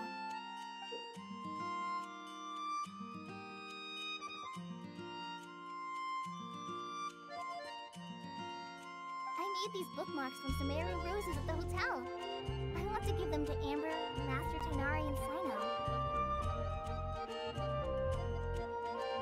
During Windbloom, Mondstadters offer flowers to the people most important to them. You three are family to me. But Tainari said that we're not anything like an academic family. He wouldn't write joint papers with us.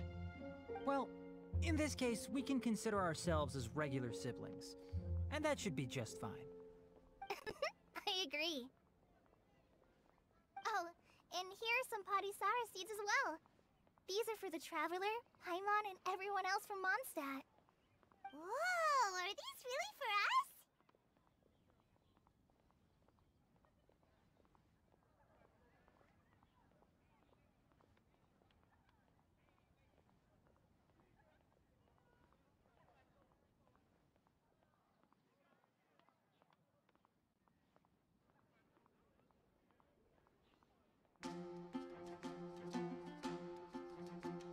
So, are these your chosen Windblooms? Mm-hmm, one of them. Both Padisauras and Sumeru roses are my Windblooms. Although they're not native to Mondstadt, they are the flowers that can best express my feelings.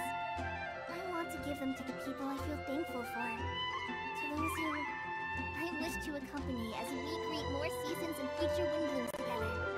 The real blessing in life is when you are surrounded by people who you'd miss day and night, who you'd want to see even if that meant crossing mountains and oceans to do so. I'm so happy to hear you say that.